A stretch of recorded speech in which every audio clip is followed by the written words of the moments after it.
The sound of my mother-in-law's palm connecting with my son's face is something I will never forget. It was sharp, sudden, a crack that split the air like a branch snapping in winter. Ethan gasped, his small body lurching sideways, and before I could move, before I could even process what I had just witnessed, Margaret Monroe was screaming words that would end her family forever. "He is not real family. Get out." My 8-year-old hit the floor. The plate in his hands shattered against the hardwood, green beans scattering like shrapnel across the dining room. 15 adults sat frozen around the Thanksgiving table. No one moved. No one spoke. My husband Daniel stood by the window, mouth open but silent. His sister Victoria looked away, pretending to check her phone. His father Robert stared at his plate like it contained the secrets of the universe. The only sound was the grandfather clock ticking in the hallway, counting the seconds of my son's humiliation. I did not scream. I did not cry. I crossed the room, knelt beside Ethan, and helped him to his feet. Then I walked back to the table, reached into my bag, and placed a single envelope in front of my mother-in-law. My lawyer is already involved. I said those 6 words quietly, calmly, like I was commenting on the weather. Margaret's plate slipped from her fingers and crashed to the floor. The room stopped breathing. For a moment, Margaret just stared at the envelope like it might bite her. Her hands, those perfectly manicured hands with diamonds glittering on every finger, trembled as she reached for it. I did not wait for her to open it. I already knew what was inside, and soon enough, so would she. I looked around the room, reading every face, filing away every reaction. Daniel had gone pale, his jaw tight, but he still had not moved from his spot by the window. 38 years of conditioning had frozen him in place. He was not agreeing with what his mother had done. He simply did not know how to disagree with her. He never had. Victoria finally looked up from her phone, and I saw the calculation in her eyes. She was already thinking about what this meant for her position in the family hierarchy. Robert, my father-in-law, was the only one who looked ashamed. But shame without action is just performance, and Robert had been performing for 40 years. Margaret's voice cut through the silence, trying to regain control the way she always did. "This is a family matter. You are making a scene." I almost laughed. Making a scene. My son was on the floor with a red mark blooming across his cheek, and I was the one making a scene. That was classic Margaret. Reframe the cruelty as someone else's overreaction. She turned to Daniel, her voice sharp with command. "Daniel, control your wife." He opened his mouth. Nothing came out. He could not even look at his son. I turned my attention to Ethan. He was standing now, but barely. His hands hung at his sides, and he was looking at me with those wide brown eyes, searching my face for answers I did not have yet. The red mark on his left cheek was already darkening. A green bean was stuck to his sweater. But he was not crying. That was what scared me most. 8 years old, and he had already learned that crying did not help, that tears did not change anything in this family. I knelt in front of him, checking his face gently. His skin was hot where the slap had landed. When I touched his cheek, he flinched. Not from pain, from expectation. He whispered something so quiet I almost missed it. "I am sorry, Mom. I did not mean to sit there." My heart cracked right down the middle. He was apologizing. He was apologizing for being hit. I stood up, lifting him with me. I grabbed my purse, his jacket, my coat. 3 years. I had spent 3 years swallowing insults, ignoring slights, smiling through holidays where my son was treated like a guest who had overstayed his welcome. The slap was not the beginning, it was the end. I had made my decision weeks ago. Tonight just confirmed it. I carried Ethan toward the front door. The family finally unfroze, their voices chasing us like startled birds. Margaret's voice rose above the rest. "You cannot just leave. We have not even had dessert," Victoria chimed in, dripping with false concern. "Jessica, do not be dramatic," one of the aunts added her piece. "Think about Daniel. Think about the family." I did not respond to any of them. I just kept walking, holding my son, feeling his small body trembling against mine. Daniel finally moved. He followed us to the foyer, his footsteps uncertain, his voice pleading. "Jessica, wait, let us talk about this." I turned to face my husband. I really looked at him, maybe for the first time in years. He was still handsome, still the man I had fallen in love with. But right now, he was also the man who had watched his mother assault our child and done nothing. "You had a chance to talk." I said it quietly so only he could hear. "You had a chance to move. You chose neither." His face crumpled, but he did not follow us outside. He stood in the doorway, caught between his mother's house and his family walking away. That image would stay with me forever. Daniel Monroe, frozen on the threshold, unable to choose. The November air hit my face like cold water, sharp and clarifying. Ethan buried his face in my neck, his breath coming in uneven bursts against my skin. I strapped him into his car seat, my hands steady even though everything inside me was shaking. Before I closed his door, he asked in a small voice, "Are we coming back?" I paused. I thought about lying, about softening the blow. Then I decided against it. My son deserved the truth, even when it hurt. "No, baby, we are not." The drive home was silent except for the hum of the heater. Ethan sat in the back, hands folded in his lap, staring straight ahead like the windshield was showing him a movie only he could see. Streetlights slid across his face in bands of yellow and shadow. His cheek was swelling now, the skin tight and shiny. But he did not mention it. He did not mention anything. My phone buzzed, then buzzed again. Daniel, Margaret, Victoria, numbers I did not recognize. I silenced the phone and placed it face down in the cup holder. Ethan noticed. "Is Dad calling?" "Yes." "Are you going to answer?" "Not tonight." I thought about the envelope I had left behind. 3 weeks ago, I found out about the trust fund. 3 weeks ago, I hired Emily Carter, the best estate litigation attorney in Philadelphia. 3 weeks ago, I stopped hoping Margaret would change. Tonight was supposed to be a test. One last chance for this family to prove me wrong. They failed. We pulled into our driveway. The house was dark. We were supposed to be at Margaret's until 9 o'clock. It was barely 6:30. I helped Ethan out of the car, carried him inside even though he was getting too big for it. He let me. That told me everything about how scared he was. I ran a warm bath, examined his cheek in the better light of the bathroom. The mark was darker now, purpling at the edges. You could almost see the shape of Margaret's fingers. I took photographs with my phone. Different angles, better lighting. Evidence. Ethan watched me do it. "Why are you taking pictures?" "Just in case, sweetheart." He did not ask in case of what. He understood more than any 8-year-old should. Later, I tucked him into bed. He was wearing his favorite pajamas, the ones with rockets on them. He looked so small against the pillows, so fragile. I was about to turn off the light when he spoke. "Mom, am I not real family?" The question hit me like a physical blow. I sat on the edge of his bed and took his hands in mine.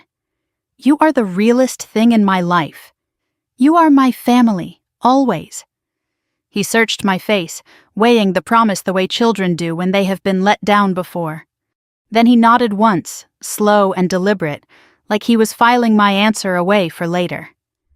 I stayed until he fell asleep, watching his chest rise and fall, making a silent promise. No one would ever make him feel this way again. After Ethan's breathing steadied into the rhythm of sleep, I sat alone at the kitchen table. My phone showed 23 missed calls and 47 text messages. I did not read any of them. Instead, I opened my laptop and pulled up the folder Emily Carter had sent me last week. Inside were documents that would change everything.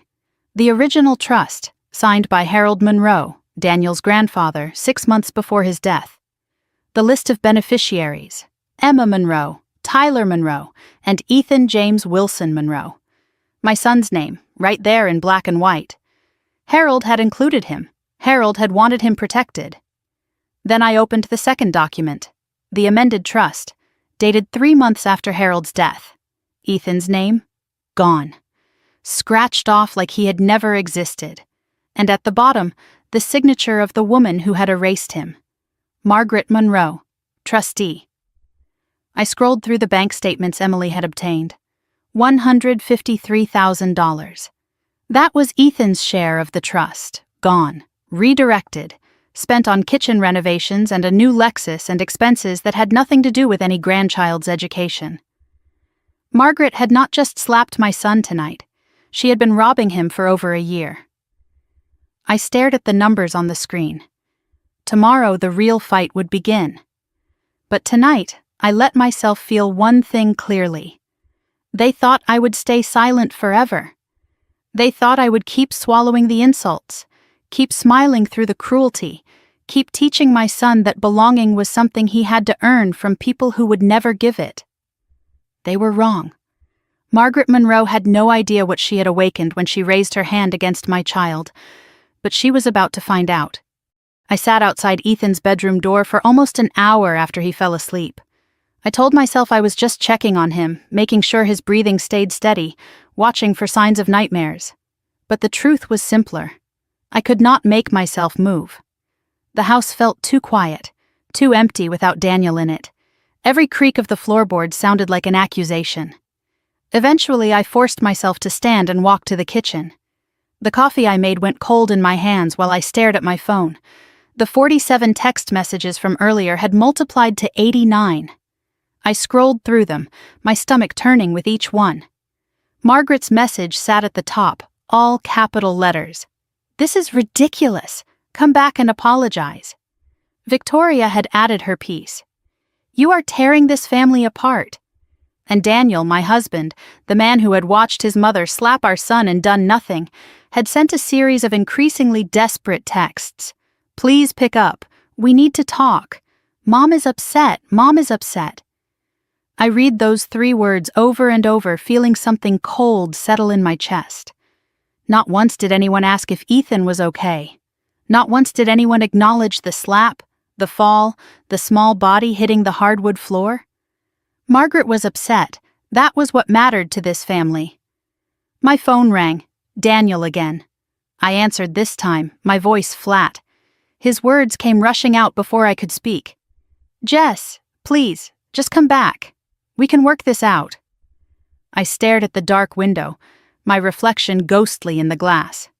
"Is your mother going to apologize?" A long pause. "She says Ethan provoked her. He took Emma's seat." My blood went cold.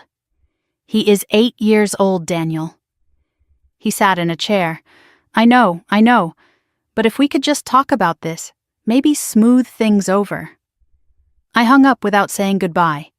There was nothing left to say. I poured myself a glass of wine I did not drink, just held it while the memories came flooding back. 3 years ago, I had been so hopeful. A single mom who had finally found love again. Daniel was kind, patient with Ethan, everything I thought I needed. He seemed like an answer to prayers I had stopped praying. When he proposed, I thought my life was finally falling into place. I had no idea what I was walking into. The first time I met Margaret, she smiled at me with teeth that did not reach her eyes. Her first question was not about me, not about how Daniel and I met, not about our plans for the future. She looked at Ethan, who was hiding behind my legs, and asked in a voice like polished steel, "And where is his real father?" I should have known then. I should have seen the warning signs written across her face like a roadmap to disaster. But I was in love, and I wanted so badly for it to work. Daniel said she was like that with everyone at first. He promised she would warm up. She never did. The slights started small. So small I could almost convince myself I was imagining them. Family dinners where Ethan was seated at a separate table, alone, while the other children sat with the adults. Birthday cards for Emma and Tyler, but nothing for Ethan. Family photographs taken conveniently when Ethan and I happened to be in the bathroom or getting something from the car. Each time I mentioned it to Daniel, he had an explanation ready. She is old-fashioned. She does not mean it that way. Just give her time. I gave her 3 years. Time ran out last night. I walked to Ethan's bedroom door and watched him sleep from the hallway.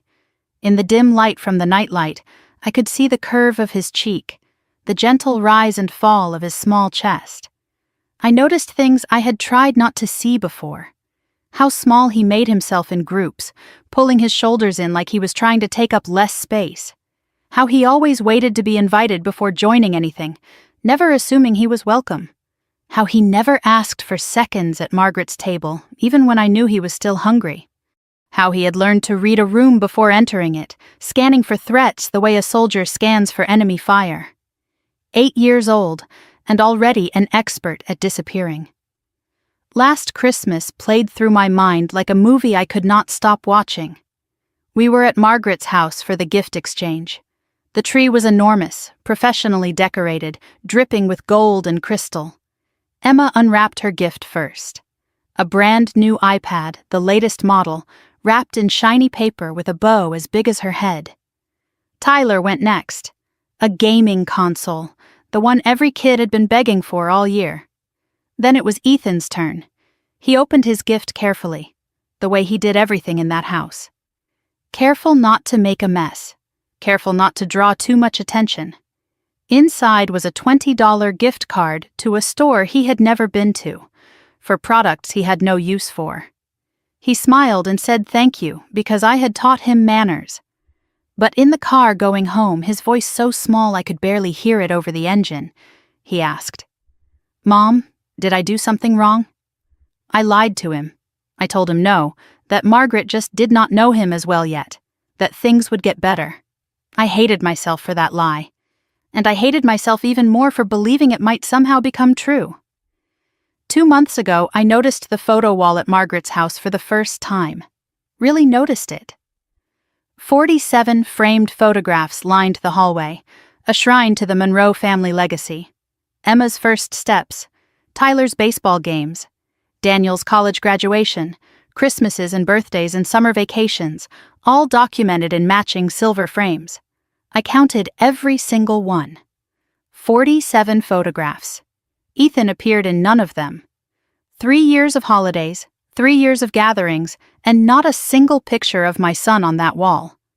When I mentioned it to Daniel, he waved it off. Mom is just slow to update the frames. But the newest photograph was from last month. Emma's school picture, perfectly framed, perfectly hung. Margaret was not slow. She was deliberate.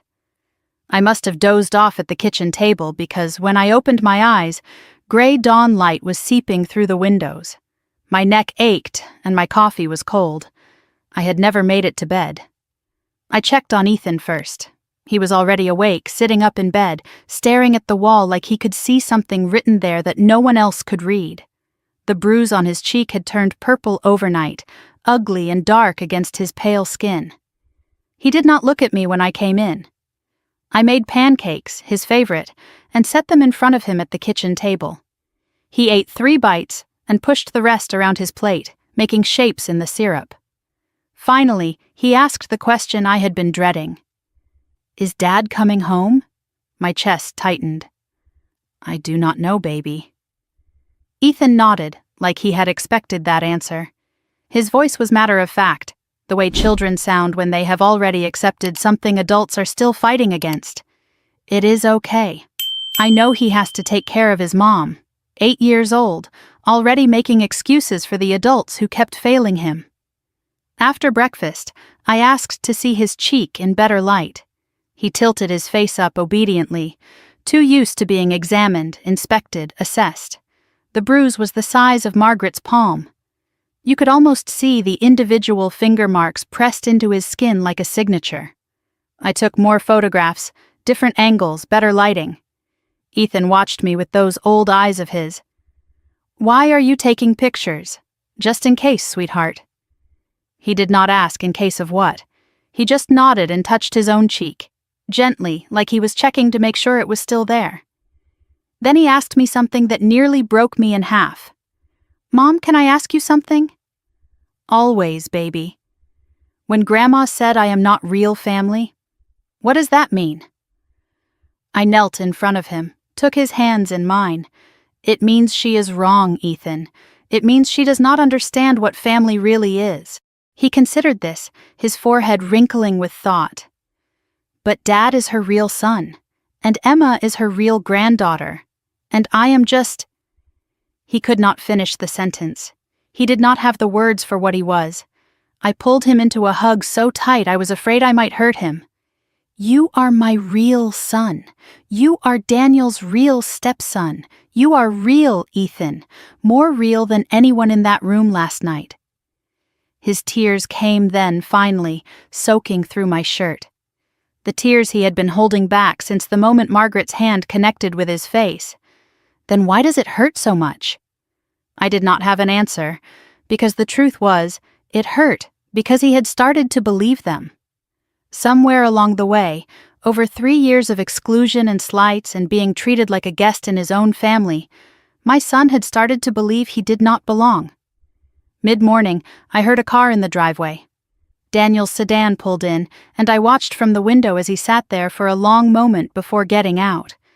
He looked like he had not slept either. Dark circles under his eyes, shirt wrinkled like he had spent the night in it. Because he had.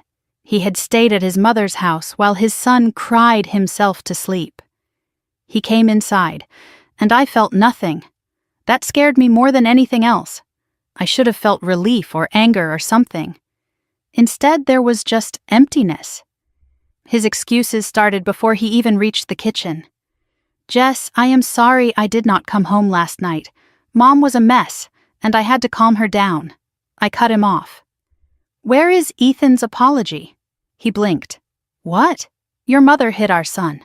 Where is her apology? Silence stretched between us like a wire pulled too tight. Finally, Daniel ran his hand through his hair, that nervous gesture he always made when he was about to disappoint me. She is not going to apologize. She thinks she was justified. Justified? In slapping an 8-year-old? He could not meet my eyes. She says he was disrespectful, that he knows the seating arrangement. I laughed, and the sound surprised us both. Hollow, bitter, nothing like humor.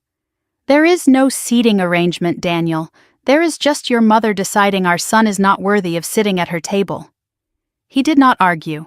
He knew it was true. I stood up and faced my husband. You stood there. You watched her hit him. You said nothing. His eyes filled with tears. I know, I was in shock. You were not in shock. You were obedient. The word landed like another slap. Daniel flinched. That is not fair. Neither is letting your mother abuse your child. The word hung in the air between us. Abuse. Neither of us took it back. Daniel sat down heavily, put his head in his hands. You do not understand what she is like, what she has always been like. Then tell me. For the first time in our marriage, he did. He told me about growing up under Margaret's control. She decided everything, his clothes, his friends, his college, his career, even his girlfriends. He told me about his older brother Marcus, who tried to break free. Marcus married a woman Margaret did not approve of, a black woman named Keisha. Margaret gave him an ultimatum: the family or the marriage. Marcus chose his wife. Within a month, Margaret had erased him completely. Photos removed from the walls. Name never spoken. Inheritance revoked. Daniel was 15 years old when he watched his brother become a ghost. He learned the lesson Margaret intended. Obedience meant survival. I asked Daniel once if he could call Marcus. Daniel's voice was barely a whisper. Mom said if I did, I would be next. He looked at me with something raw and broken in his eyes. I have spent my whole life trying not to become Marcus. I have been so afraid of her that I forgot to ask if Marcus was actually wrong. I went to the window, looked out at our quiet street. I filed legal papers, Daniel, before Thanksgiving. He looked up sharply. What?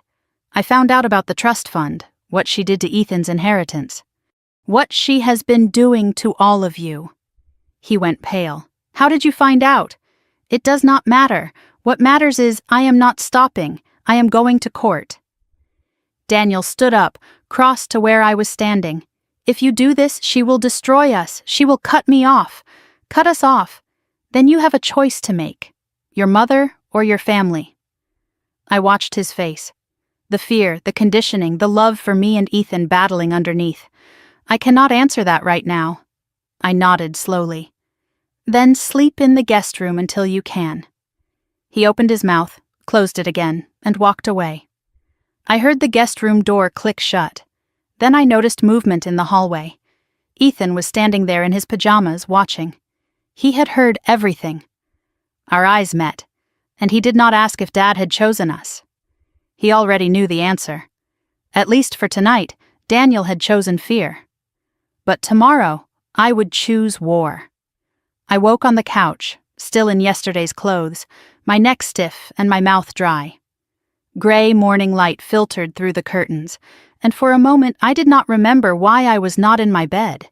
Then it all came back. The slap, the silence. Daniel choosing the guest room because he could not choose me. The house was quiet. I checked the hallway. The guest room door was still closed. Daniel had not emerged. I did not know if he had slept at all, but I was not going to knock to find out. I had more important things to do this morning than coddle a grown man who could not stand up to his mother. I checked on Ethan first. He was still asleep, his face turned toward the wall, the bruise on his cheek dark against the white pillowcase.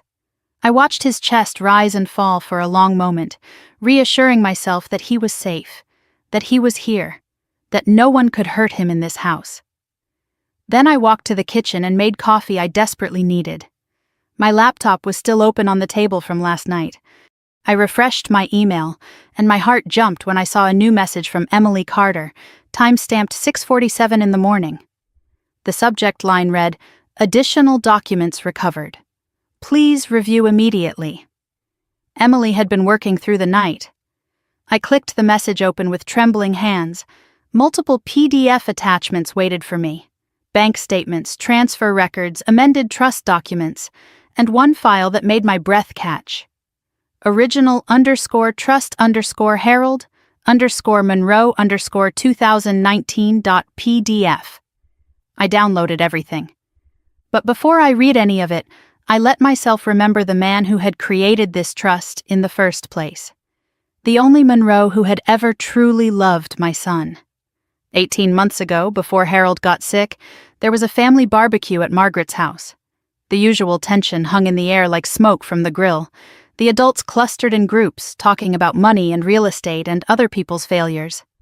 The children, Emma and Tyler, ran across the manicured lawn playing some game that Ethan had not been invited to join. I found my son sitting alone on the back porch steps, his chin in his hands, watching the other kids with an expression too old for his face. I was about to go to him when someone else got there first. An old man lowered himself carefully onto the step beside Ethan, groaning a little with the effort. Harold Monroe was 81 years old, Daniel's grandfather, and until that moment I had barely exchanged more than pleasantries with him. He was always quiet at family gatherings, overshadowed by Margaret's commanding presence, content to sit in corners and observe. I watched from the kitchen window as Harold asked Ethan something. My son's face changed. The careful blankness melted away, replaced by something I rarely saw at these events: animation, interest. He was actually talking, not just giving polite one-word answers, but really talking. Harold laughed at something Ethan said, a genuine laugh that crinkled his whole face. Then Harold's voice carried through the open window, clear enough for me to hear. "You know what, son? You remind me of myself at your age." Ethan looked up at him. "Really? Really? We are the quiet ones. The ones who watch and listen. People underestimate us." Harold paused, and his next words would stay with me forever. But that is their mistake, not ours. After the barbecue, as we were loading into the car, Ethan tugged on my sleeve. "Mom, is Grandpa Harold my grandpa too?" I did not know how to answer. In this family, the rules about who belonged to whom were written in invisible ink that only Margaret could read. But Harold answered for me. He had appeared behind us, moving quietly for such an old man, and he put a gentle hand on Ethan's shoulder. "Any child in this family is my grandchild. Blood does not make family, son. Love does." From inside the house, Margaret's voice cut through the moment like a knife. "Harold, stop filling his head with nonsense." Harold winked at Ethan. "Do not listen to her. She has been wrong about most things for 60 years. It was the first time I ever saw my son laugh at a family gathering. 6 months after that barbecue, Harold was diagnosed with pancreatic cancer. Stage 4. Months to live, not years. The family gathered at Margaret's house to discuss arrangements, but I noticed something that made my stomach turn. Margaret was not asking about doctors or treatments or how to make Harold comfortable. She was asking about the will, about the trust, about who would manage things after he was gone. The man was not even dead yet, and she was already counting his money. I started bringing Ethan to visit Harold in the hospital. Margaret tried to stop us. "He needs rest," she said. Not children running around making noise. But Harold overruled her, his voice weak but firm. "Let the boy in. He is the only one who does not treat me like I am already dead." Those visits became our weekly ritual. Ethan would climb into the chair beside Harold's bed and read to him. Adventure stories, fantasy books, whatever Ethan was into that week. Harold would lie back with his eyes closed and a smile on his face, listening to my son's voice fill the sterile room with dragons and heroes and happy endings. One afternoon, Harold asked me to stay behind after Ethan went to get a snack from the vending machine. His voice was weaker than usual, but his eyes were sharp.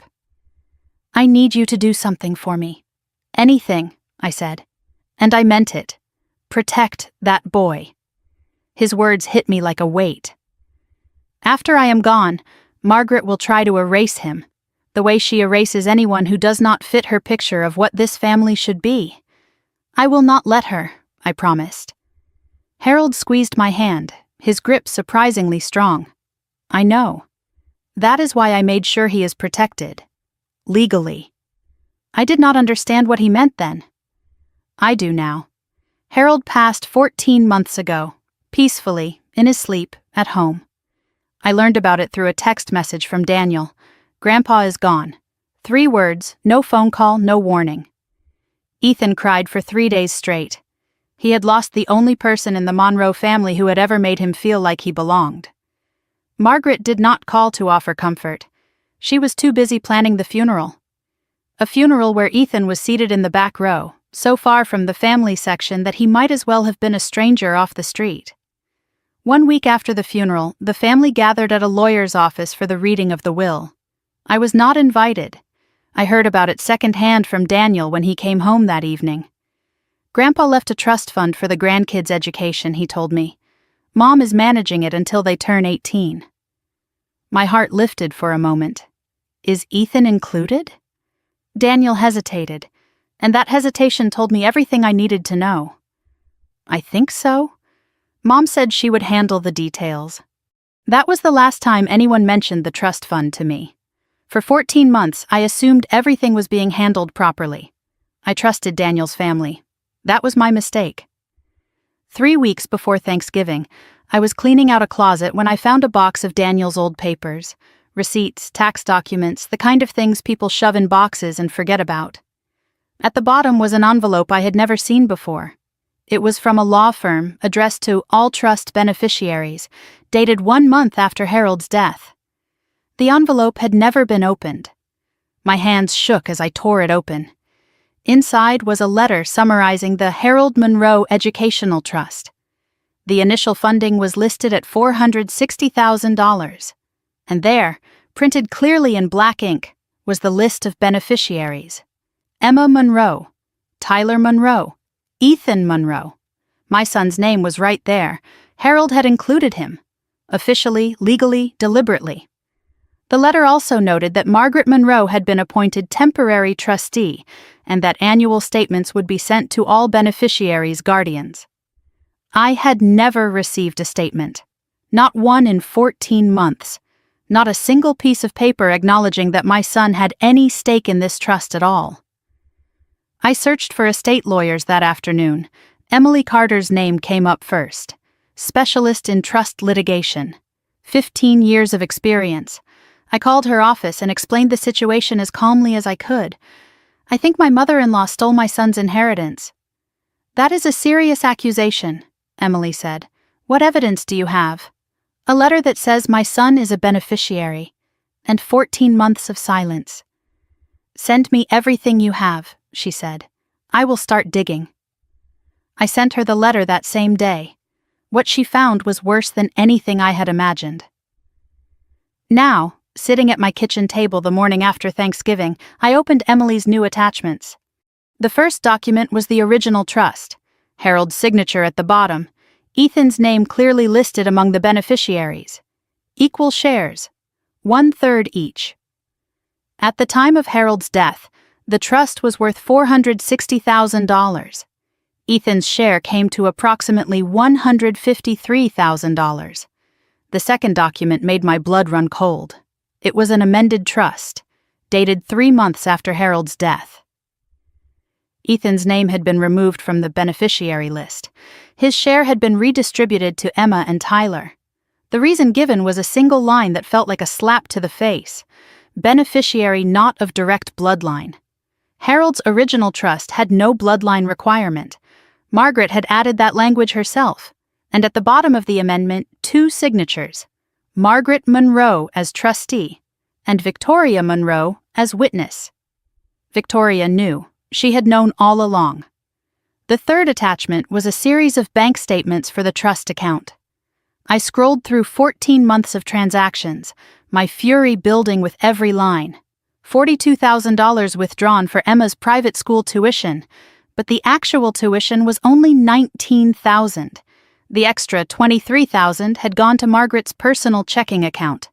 $35,000 for property maintenance.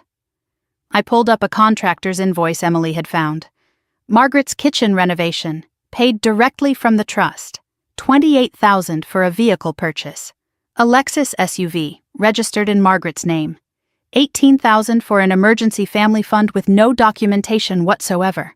Various smaller withdrawals totaling another $12,000. Dinners, travel, clothing, all logged as beneficiary enrichment activities. I did the math 3 times, hoping I had made an error. The original trust held $460,000. The current balance was $12,418. Margaret had spent $447,000 of her grandchildren's inheritance on herself. And my son, the boy she claimed was not real family, had received nothing. Emily's note at the bottom of the email confirmed what I already knew. This is textbook breach of fiduciary duty. She amended the trust without proper legal authority.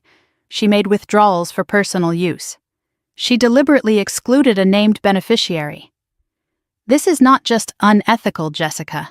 It is fraud. I stared at that word. Fraud. Margaret had not just excluded Ethan from her family, she had stolen his future. I was so absorbed in the documents that I did not hear footsteps behind me. Daniel's voice made me jump. "What are you reading?" I turned. He stood in the kitchen doorway, unshaven, exhausted, still in yesterday's wrinkled clothes. His eyes went to the laptop screen, to the legal documents displayed there. He crossed the room and read over my shoulder, his face going white. "Where did you get these?" His voice was barely a whisper. "From a lawyer, Harold's original lawyer, the one your mother apparently forgot to mention." He scrolled through the bank statements, the amended trust, the evidence of theft laid out in black and white. I did not know it was this bad. I looked at him. "Did you know it all?" He could not meet my eyes. That was answer enough. I closed the laptop. "Your mother stole $150,000 from our son. Your sister witnessed the documents. Your whole family stayed silent." I stood and faced him. "And you never once asked to see the paperwork." Daniel's voice cracked. "Jess, I did not think she would actually—" I did not let him finish. "I do not want an explanation. I want to know one thing." I waited until he met my eyes. "Are you going to help me get it back, or are you going to stand in my way?" The kitchen clock ticked in the silence. Daniel did not answer, but tomorrow I would not need him to. I had the evidence now. And Margaret Monroe had no idea what was coming for her. I woke early the morning after confronting Daniel, having barely slept at all. My mind had been racing through documents and numbers and legal strategies until sometime around 4 in the morning, when exhaustion finally pulled me under. When I opened my eyes, gray light was seeping through the curtains, and Daniel was already gone from the guest room. A note sat on the kitchen counter, his handwriting rushed and uneven. "I need time to think. Do not do anything yet, please." I read it twice, then set it aside. I was done waiting for Daniel to catch up. I was done waiting for anyone. Ethan's bruise was fading now, the purple softening to yellow-green at the edges. He sat at the breakfast table eating cereal while I explained that I had a meeting today, that a friend would pick him up from school. He looked up at me with those two old eyes. "Is it about what happened?" I paused, my hand on his shoulder. "Yes, I am going to make sure it does not happen again." He nodded slowly, the way he did when he was processing something important. Good. Just that one word, but it carried the weight of everything he had been through. I dropped him at school and watched him walk inside, his backpack bouncing against his small frame. He did not look back. Another small independence born from necessity. The drive to Philadelphia took 45 minutes. Emily Carter's office was in a glass tower downtown, not flashy but solid, the kind of building where serious work got done. I drove in silence, no radio, no podcasts, just my thoughts and the folder of documents sitting on the passenger seat like a weapon. I thought about what Harold had said to me in the hospital. Protect that boy. Today, I was going to start keeping that promise. I signed in at the reception desk, my hands trembling slightly, not from fear, from anticipation. The elevator ride to the 12th floor felt longer than the entire drive from Harrisburg. When the doors opened, Emily Carter was waiting for me outside the conference room. She was in her mid-40s with silver streaks in her dark hair and reading glasses pushed up on her head. Her handshake was firm, her eye contact direct. "Mrs. Monroe, thank you for coming in person. I needed to understand exactly what we are dealing with." She nodded and gestured toward the conference room. "Then let us deal with it." The conference room table was covered in documents organized into neat stacks. Emily had printed everything, color-coded tabs marking different sections, important passages highlighted in yellow and pink. A projector screen on the wall showed a timeline of events. I realized she had been preparing for this meeting like it was already a trial. "Before we begin," Emily said, settling into her chair across from me, "I need to ask you something." I braced myself. "How far are you willing to go?" I did not hesitate. "As far as it takes." Emily smiled, not warm exactly, but satisfied. "Good, because what I am about to show you will make you want to go further." She clicked to the first slide. The Harold Monroe Educational Trust, established March 2019. Purpose, education funding for grandchildren. Initial funding, $460,000. She pointed to the list of beneficiaries: Emma Victoria Monroe, Tyler James Monroe, and Ethan James Wilson Monroe. I noticed the name Emily had highlighted. Harold used Wilson Monroe. He gave Ethan both names. "Your son was not an afterthought," Emily said. "Harold specifically added him 6 months before his death, with a formal amendment. He planned for this." My throat tightened. Even dying, Harold had been fighting for my son. Emily highlighted a section on the next slide. "This is important, the trustee provisions." Margaret was appointed as primary trustee, but only temporarily. A successor trustee was supposed to be appointed by the beneficiary's guardians within 12 months. She was never meant to be permanent.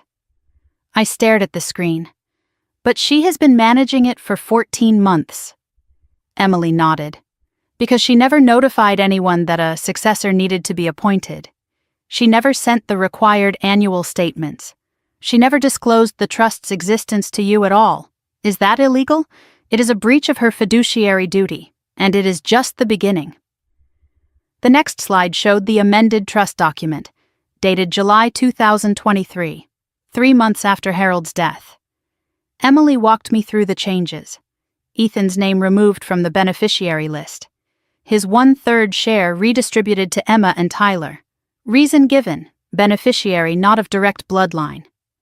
Harold's original trust had no bloodline requirement, Emily said. Margaret added that language herself. I stared at the document, at my son's name crossed out like he had never existed. She just erased him.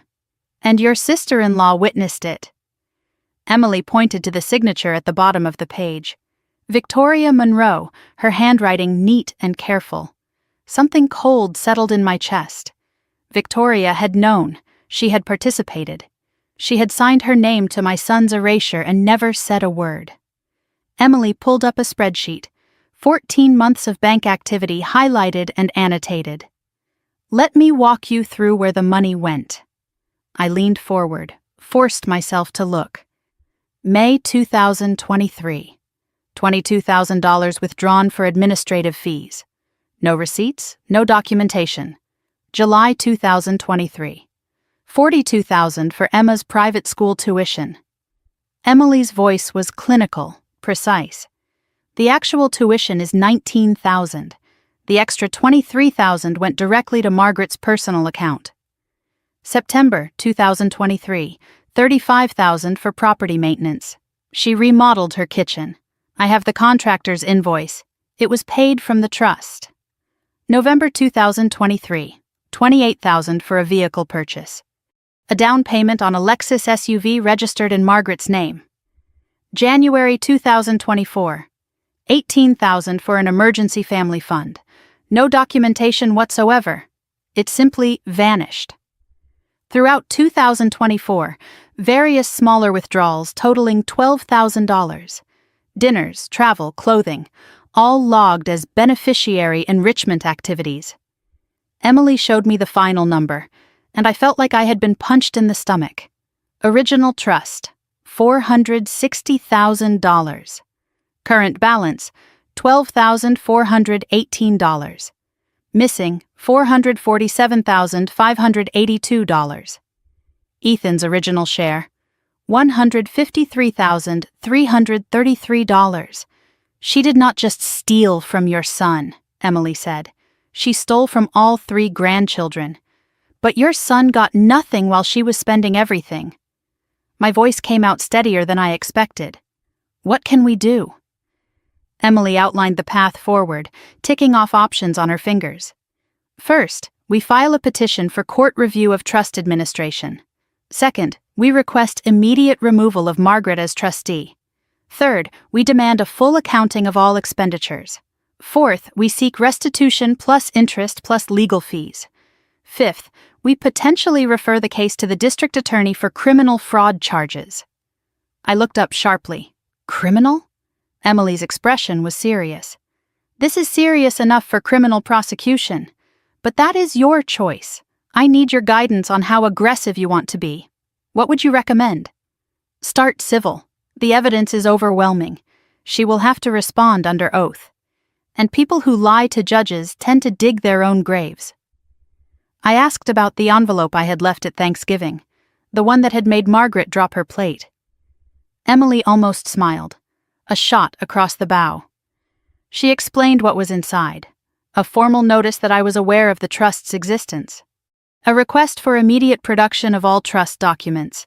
A notice of intent to seek legal remedy if documents were not provided within 10 days. It was not a lawsuit, Emily said. It was a warning. But she does not know that. Right now, Margaret is panicking. She is calling lawyers. She is trying to figure out how much you know. And how much do I know? Emily leaned back in her chair. Everything. She explained the timeline. Margaret had 10 days to respond to the document request. If she complied, we would have confirmation of everything we already knew. If she refused, we could go directly to court with evidence of obstruction. Either way, she loses, Emily said. What if she tries to hide more evidence? She can try. But I have already subpoenaed the bank records directly. She cannot alter those. Something shifted inside me. I was no longer the victim waiting to be rescued. I was a strategist planning a campaign. This was not just about getting Ethan's money back. It was about making sure Margaret could never do this to anyone again. Emily slid a document across the table. A retainer agreement, official representation. I read it carefully, every word, then signed my name at the bottom. Emily gathered the papers. "Welcome to the fight, Mrs. Monroe." I looked up at her. "Call me Jessica, and thank you for believing me." Emily's expression did not change. "I do not believe clients. I believe evidence, and yours is airtight." I stepped out of Emily's building into the gray November afternoon, my head spinning with numbers and strategies and the weight of what I had just set in motion. My phone buzzed. "Daniel." I hesitated, then answered. "Where are you?" His voice was strained. "Philadelphia, meeting with my lawyer." Silence on the line, heavy and sharp. Daniel spoke again. "I am at my mother's house." I stopped walking. "You went back there?" I needed to talk to her, to understand. "And? Did she explain why she stole from our son?" Another long pause. "She says you are overreacting. That the trust was always meant for blood relatives, that Grandpa was confused at the end." I laughed, and the sound surprised me. Bitter, hollow. "Harold was sharper at 81 than your mother is at 67, and I have documents that prove it." Daniel's voice dropped, pleading. "She is scared, Jess, really scared. I have never seen her like this." "Good. She should be scared. Maybe we can work this out privately, without courts, without lawyers." My grip tightened on the phone. "Your mother hit our son in front of 15 people. She stole his inheritance. She erased his name from legal documents. And you want to handle this privately?" "I just do not want to destroy the family." "The family destroyed itself, Daniel.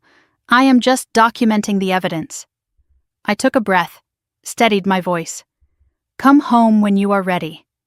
But I need you to understand something." "What?" "I am filing the petition tomorrow, with or without you. Jess, please." I did not let him finish. "I am done waiting for your family to do the right thing. Now I am going to make them." I hung up before he could respond. The drive home felt different than the drive there. I was not nervous anymore. I was not second-guessing myself. The numbers played through my mind like a drumbeat. 460,000, 153,000, 12,000. I thought about Margaret's kitchen renovation, her new Lexus, all built on money meant for children's futures. Built on erasing a boy who had done nothing wrong except exist. I picked up Ethan from my friend's house. He was quiet in the car, sensing something different about me. "Mom? Did something happen?" "Something is going to happen. Something good." He did not ask more. He trusted me. That trust was everything. That night, after Ethan fell asleep, I sat at the kitchen table with my phone glowing in the darkness. 3 missed calls from Margaret. I did not listen to the voicemails. 2 texts from Victoria. "You are making a huge mistake. Call me before you do something you cannot take back." I screenshotted both messages. Everything was evidence now. I opened my laptop and began drafting my own timeline of events. For the petition, for the court, for the record. Margaret Monroe had built her kingdom on silence and fear. She had spent decades controlling everyone around her, erasing anyone who did not fit her vision of what family should be. Tomorrow, the silence would end. And Margaret would learn what happens when a mother stops being polite and starts fighting for her child. 1 week had passed since Thanksgiving. The petition was filed, sitting in the court system like a bomb waiting to detonate. Daniel had been sleeping in the guest room every night, and we moved around each other like polite strangers, speaking only about Ethan. The bruise on my son's face had faded to a faint yellow shadow, barely visible unless you knew where to look. But the bruise on the Monroe family was just beginning to show. Saturday morning, Daniel approached me in the kitchen while I was making coffee. He looked like he had not slept properly in days, dark circles under his eyes, shoulders hunched with the weight of something he did not want to say. My mother wants to have a family meeting. Tomorrow, at her house. I did not look up from my coffee. No. Daniel moved closer, desperation in his voice. Please. She says she wants to talk, to work things out. I finally met his eyes. She has had 3 years to work things out. She chose to hit my son instead. Daniel sat down across from me, his hands clasped together like he was praying. She is scared, Jess. The legal papers have shaken her. She has never dealt with anything like this before. Good. I wanted the word to sting, and from the look on his face, it did. He tried a different approach. If you do not come, she will say you refuse to even try, that you are the one being unreasonable. She will twist the narrative, make you the villain. I considered this. The narrative mattered. In families like this, the story people believed was often more powerful than the truth. Fine, I will come, but not to reconcile. Daniel looked up, hope flickering in his eyes. Then why? I set down my coffee cup. To let her know exactly what she is up against. Saturday night, I sat at the dining table with documents spread around me like a battle plan. I had memorized the numbers, the dates, the withdrawals. Emily Carter's advice echoed in my mind. Do not reveal everything. Just enough to let them know you are serious. I selected 3 documents to bring. The original trust with Ethan's name clearly listed. The amended trust with his name removed. And 1 bank statement showing the kitchen renovation payment. Enough to shake them. Not enough to show my full hand. Ethan found me at the table, his pajamas too short at the ankles. He was growing so fast. Are you working, Mom? Sort of. I am getting ready for a meeting tomorrow. He climbed into the chair beside me and looked at the papers without really reading them. Is it about Grandma Margaret? I paused, then decided he deserved honesty. Yes. He was quiet for a moment, his small fingers tracing the edge of a document. Are you going to make her say sorry? I reached over and smoothed his hair. I am going to make sure she cannot hurt you again. He nodded, satisfied with that answer. Can I stay with Mrs. Patterson tomorrow? I do not want to go there. Of course, baby. You never have to go there again. Later that night, I noticed Daniel standing in the hallway watching from the shadows. He had heard the conversation. His face was unreadable. Shame, maybe. Or guilt. Or the particular kind of pain that comes from watching your child fear your family. He opened his mouth like he was going to say something, then closed it again. He turned and walked back to the guest room without a word.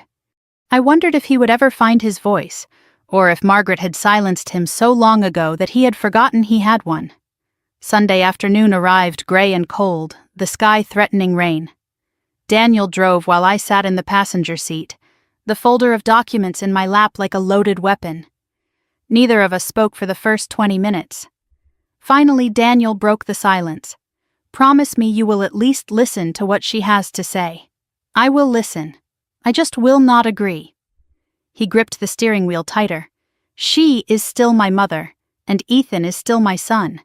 Guess which one I am going to protect? Margaret's house appeared at the end of a tree-lined driveway. Colonial style with white columns and perfectly maintained landscaping. The picture of old money respectability. I noticed the new kitchen windows gleaming in the afternoon light. $35,000 of stolen inheritance right there on display. Cars were already parked in the circular driveway. Victoria's sedan, Robert's truck, 2 others I did not recognize. The tribunal had assembled. Victoria met us at the door, her smile tight and practiced. Jessica, thank you for coming. I did not return the smile. Victoria. Her eyes flicked to the folder in my hands, and something crossed her face.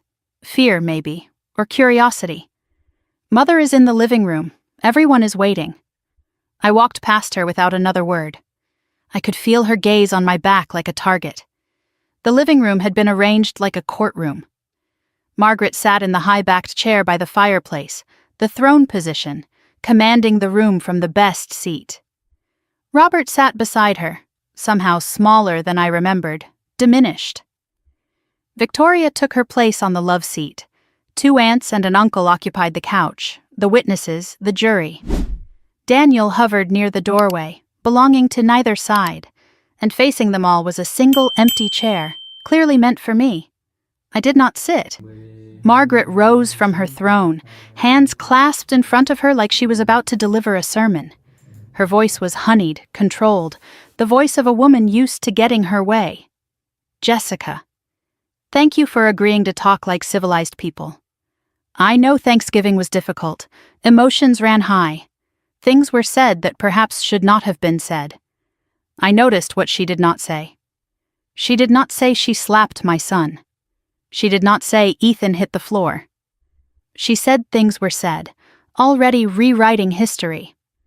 Margaret continued, gesturing at the assembled family. Everyone here loves you and Daniel.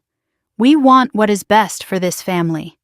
We are willing to forgive and move forward, if you will just drop this legal unpleasantness. I let the silence stretch out, watching her expression shift. Then I spoke.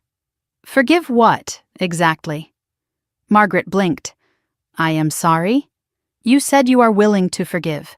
I am asking what you are forgiving me for. Her composure flickered.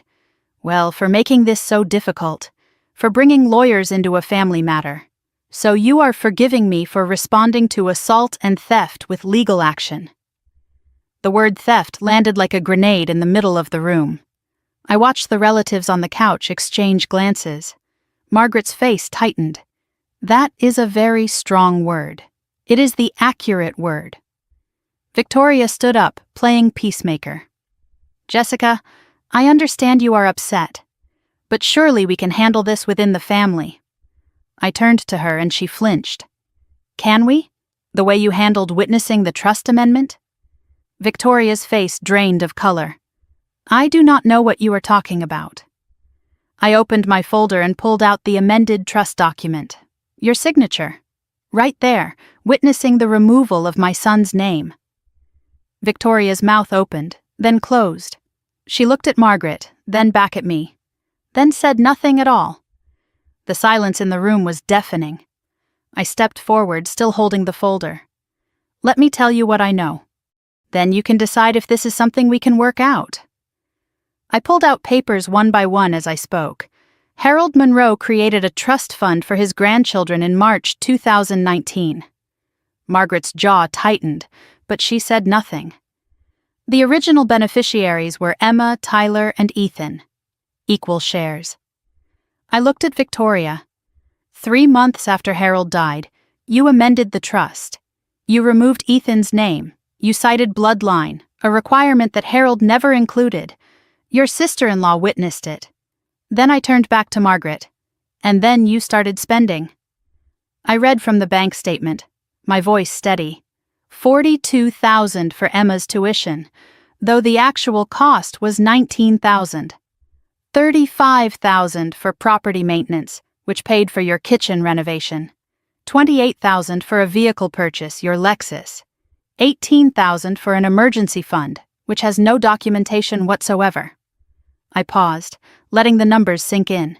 $460,000, reduced to $12,000.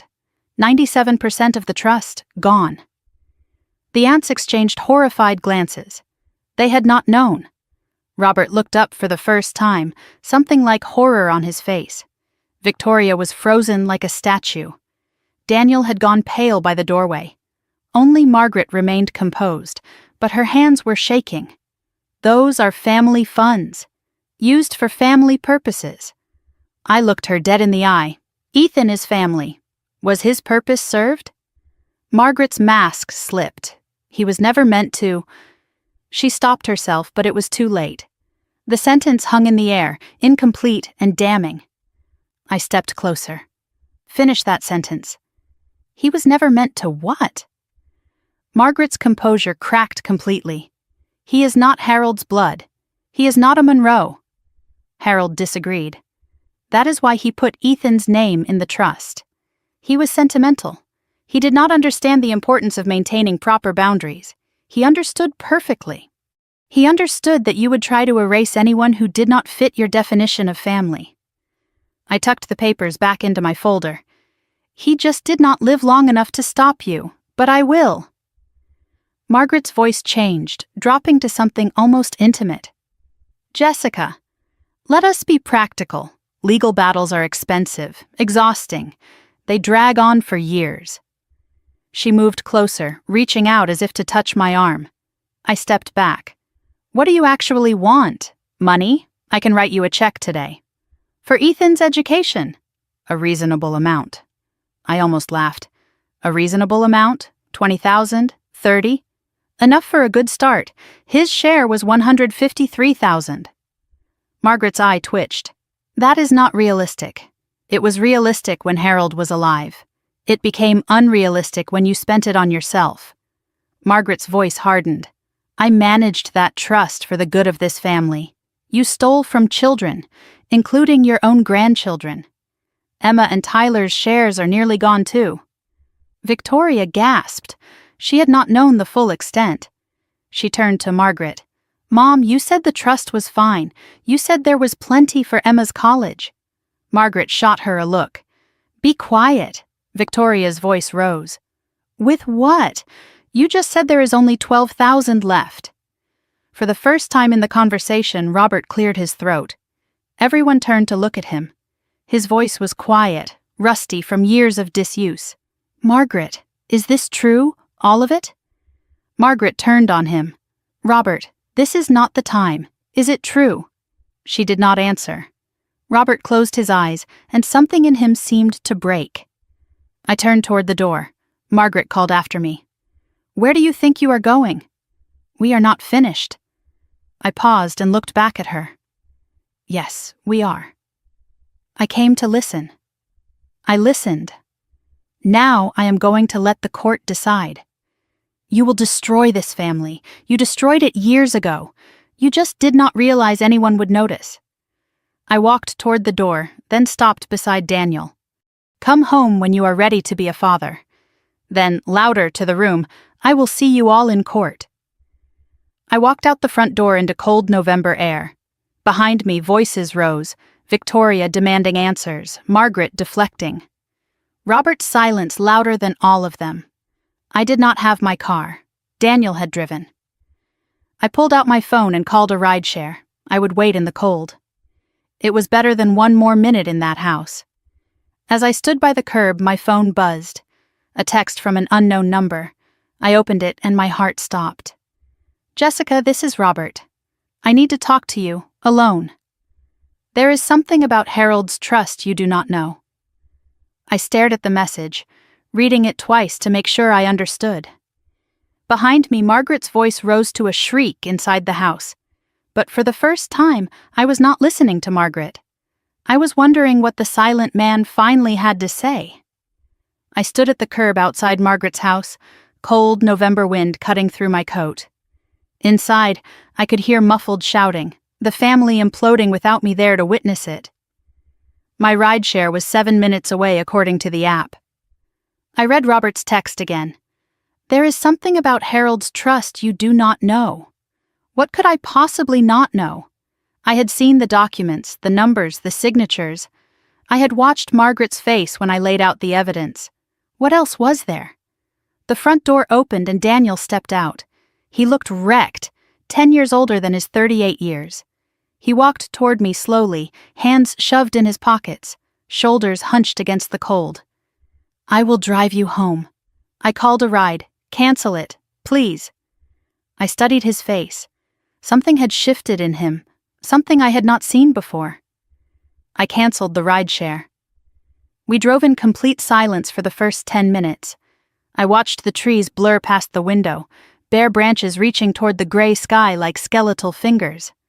Daniel's knuckles were white on the steering wheel. Finally, he spoke. You were right. About all of it, I waited for more. I have spent my whole life pretending she was not who she is. And tonight, watching her try to buy you off, watching her blame everyone except herself, I could not pretend anymore. I did not respond. I needed more than words. But it was a start. We pulled into our driveway and sat in the parked car, engine off, neither of us moving to go inside. The house was dark. Ethan was staying at Mrs. Patterson's tonight. I had planned it that way, knowing today would be hard. The silence between us was heavy but different now. Not hostile, just exhausted. Daniel's voice cracked when he finally spoke. After you left, Victoria started screaming at Mom, asking where Emma's college money went. What did Margaret say? He laughed bitterly. She told Victoria to calm down, that she was being hysterical. The same thing she says to everyone who questions her. He turned to look at me, and I just stood there. Again. Like I always do. Why? He was quiet for a long moment. Because I have been standing there my whole life, and I do not know how to do anything else. I unbuckled my seatbelt and turned to face him fully. I need to know something, and I need the truth. He nodded. Did you know? About the trust? About Ethan being removed? Did you know before I told you? His face crumpled. I did not know the details, but I knew something was wrong. How? Because Mom stopped talking about it. After Grandpa died, she mentioned the trust constantly, managing it, protecting it, making sure it was handled properly. Then suddenly, nothing. Complete silence. And I did not ask because... He trailed off. Because you did not want to know. He nodded, shame written across every line of his face. I am sorry. I am so sorry. I looked at my husband, really looked at him. I saw the boy who had learned to survive by staying silent. I saw the man who had chosen comfort over courage for far too long. I saw someone who might finally be ready to change. Sorry is not enough, Daniel, but it is a start. I opened the car door. Come inside. We need to talk, really talk. We sat at the kitchen table. Coffee neither of us would drink growing cold in our cups. I asked the question that had been building inside me since the family meeting. Tell me about Marcus. Daniel flinched at his brother's name. What do you want to know? Everything. Because I think whatever happened to him is why you cannot stand up to her. Daniel stared at his coffee cup for a long moment. Then he began. I was 10 when I understood the rules. Marcus was the firstborn, the heir, the one who was supposed to carry the Monroe name into the next generation. I was the spare. Loved, sure, but never essential. Mom's entire world revolved around Marcus, his achievements, his future, his perfection. And Marcus played his part perfectly. Until he didn't. He looked up at me. Marcus was 24 when he met Keisha. She was smart, beautiful, kind, everything you could want in a partner. And she was black. I felt something cold settle in my stomach. I could already see where this was going. Mom's reaction was immediate and absolute. She told Marcus that if he married Keisha, he was no longer her son, that he would be cut off from everything, the family, the money, the name. Daniel's voice dropped. Marcus thought she was bluffing. She was not. Marcus married Keisha anyway. Within a month, Margaret had removed him from the family trust entirely. She took down every photograph of him in the house. She forbade anyone from speaking his name. She changed the lock so he could not come by to visit. Daniel's hands were shaking now. I was 15 years old. I watched my brother become a ghost. He was there one day, and then he was just gone. Like he had never existed at all. I asked Mom once if I could call him, just to see how he was doing. She looked at me with those cold eyes and said that if I contacted Marcus, I would be next. He finally met my gaze. I was 15, and I believed her. I believed her for 23 years. I reached across the table and took his hand. You were a child. I am not a child anymore. I have not been for a long time. And I still believed her. Until tonight. His voice cracked. Until I watched her try to pay you off with $30,000 to make my son's stolen inheritance disappear. I let the silence settle between us. Then I said what we were both thinking. She did to Ethan what she did to Marcus. Erased him. Daniel nodded slowly. And I let her. Because I have been so afraid of becoming Marcus that I forgot to ask if Marcus was actually wrong. I squeezed his hand. Was he? No. He married the woman he loved. He stood up for himself. He is happy now. He has kids, a good life. He just does not have us. Have you talked to him since then? Daniel shook his head. Mom would have found out. She always finds out. The words hung in the air, like a prison he had built around himself. Your mother does not control you, Daniel. She only has power because you give it to her. It does not feel that way. I know, but here is the truth. You are not 15 anymore, and Ethan is not Marcus. He is 8 years old, and he has done nothing wrong except exist in a family that decided he was not worthy. Daniel's eyes filled with tears. I know. Then prove it. Not to me. To him. Daniel squeezed my hand. What do you need me to do? I need you to stop being neutral. I need you to stop trying to keep peace with people who declared war on our son. And if she cuts me off, like Marcus, then you will know exactly what your mother's love is worth. A long pause stretched between us. Then Daniel nodded. Okay. Okay, what? Okay. I am done. I choose you. I choose Ethan. Whatever happens next, I am on your side. I wanted to believe him. I had heard promises before. But something in his eyes looked different tonight. Broken open instead of broken down. Later that evening, I texted Robert back. I can meet tomorrow. Where? His response came quickly. Diner on Route 22, 10 in the morning. Do not tell Margaret or Daniel. I frowned at that last part. Why not Daniel? But I decided to trust the process. Tomorrow I would find out what Robert knew. Monday morning I dropped Ethan at school and drove to the diner. It was a small place off the main road, the kind of diner where nobody asked questions and everybody minded their own business. Robert was already there when I arrived, sitting in a corner booth with his back to the wall. He looked smaller than I remembered, older, worn thin by decades of living beside Margaret. He stood when I approached. Thank you for coming. I slid into the booth across from him. Your text said there is something I do not know. Robert pulled a folded envelope from his jacket. His hands trembled slightly as he held it. Harold gave this to me the week before he died. He made me promise not to open it unless Margaret did something unforgivable. I looked at the envelope, then back at Robert. And slapping an 8-year-old qualifies? Robert winced. Yes, among other things. He slid the envelope across the table. I opened it last night, after you left. I took the envelope, feeling something inside. Papers, multiple pages. What is this? Robert's voice was barely a whisper. Harold's backup plan. I opened the envelope carefully. Inside was a handwritten letter, the script shaky but legible. A second trust document I had never seen, and a small USB drive. Robert explained while I stared at the contents. Harold knew Margaret might try to change things after he died. So he created a secondary trust. Smaller but protected, with a different trustee. My heart was pounding now. Who is the trustee? Robert met my eyes. You are. I unfolded the handwritten letter, Harold's words filling the page. I read it aloud, my voice catching on every other sentence. Dear Jessica, if you are reading this, it means Margaret has done what I feared she would do.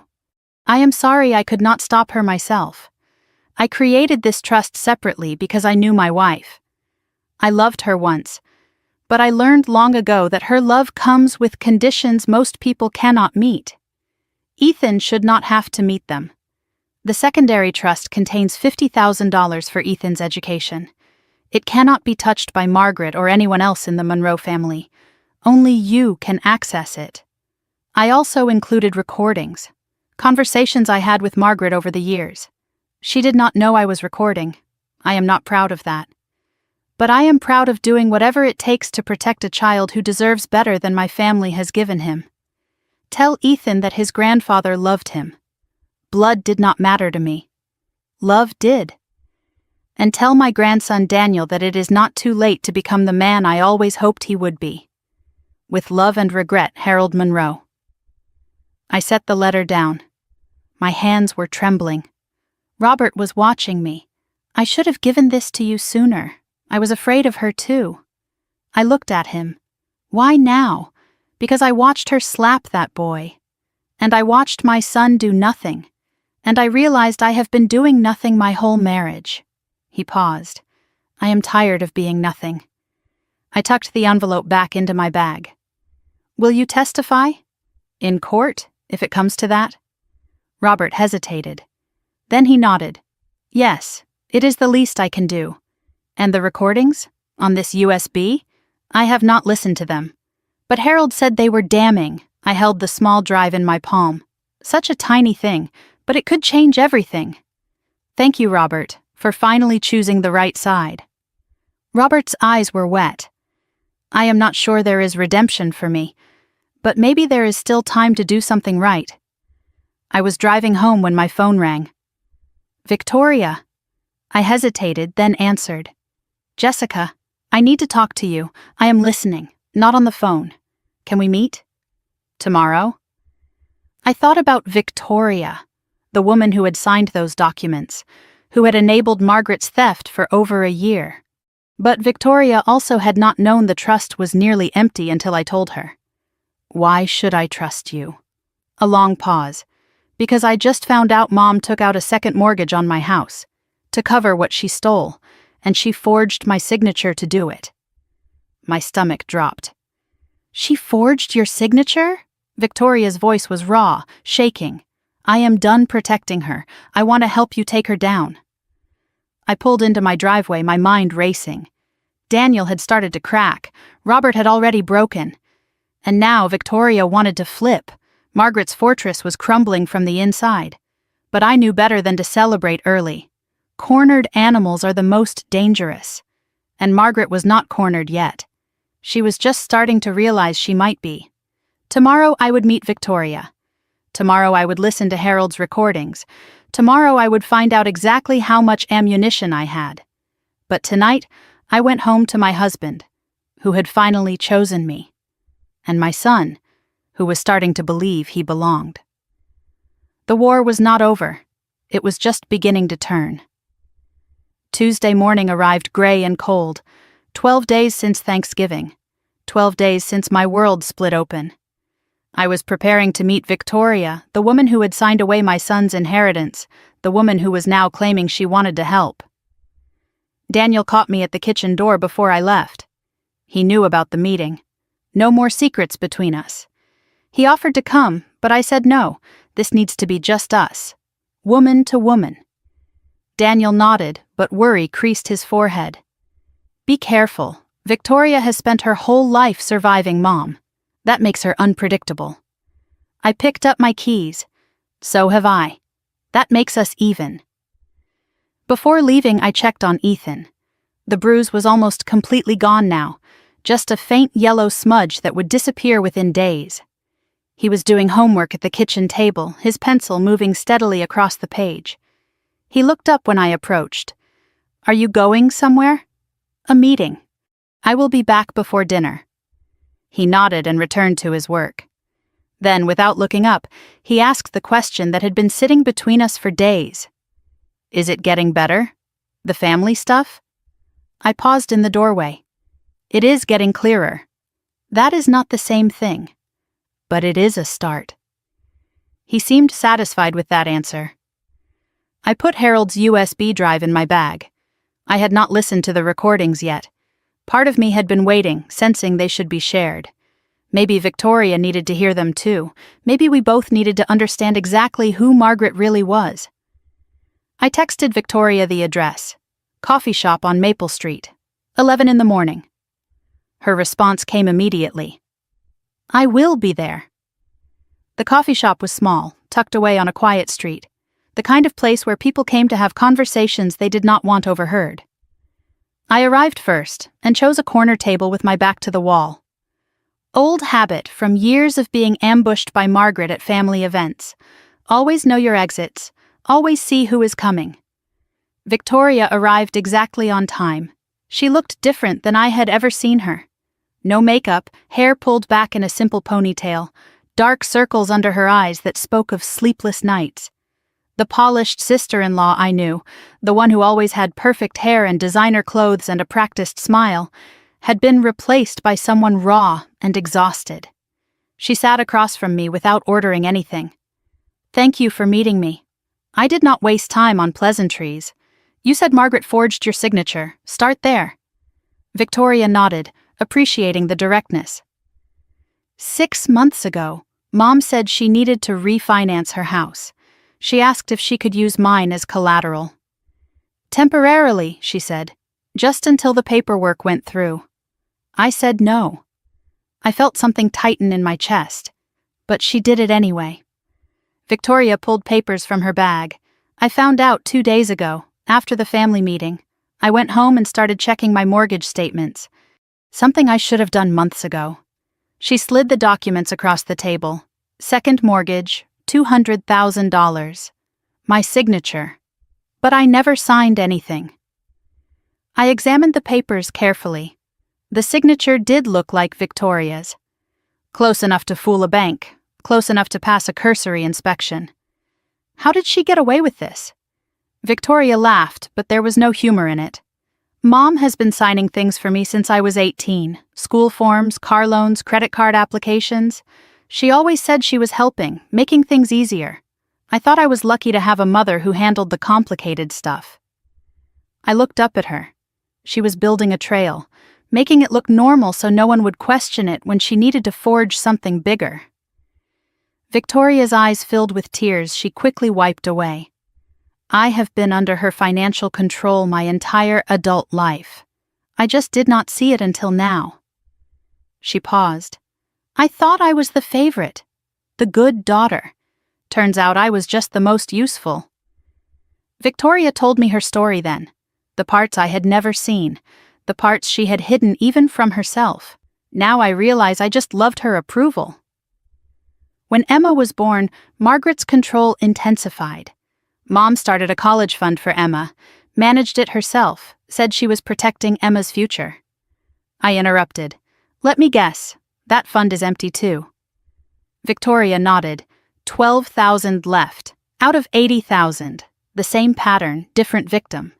Every time I tried to push back, Mom reminded me how much she had done for me, how much Emma needed her grandmother. How ungrateful I was being. Victoria's voice hardened. "I spent 34 years thinking I was loved. I was owned." Victoria looked at me directly.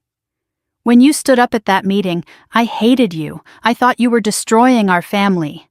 And now? Now I realize the family was already destroyed. You were just the first one honest enough to say it out loud." She reached into her bag and pulled out her phone. "I have something you need to see." She scrolled through text messages and turned the screen toward me. A conversation with Margaret spanning the past year. I read the messages, feeling my fury build with each one. "Do not discuss the trust with anyone. Family matters stay in the family.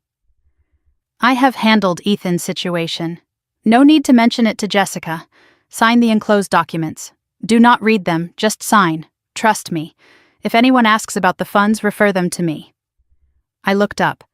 "Can I screenshot these?" Victoria nodded. "Take whatever you need. There is more.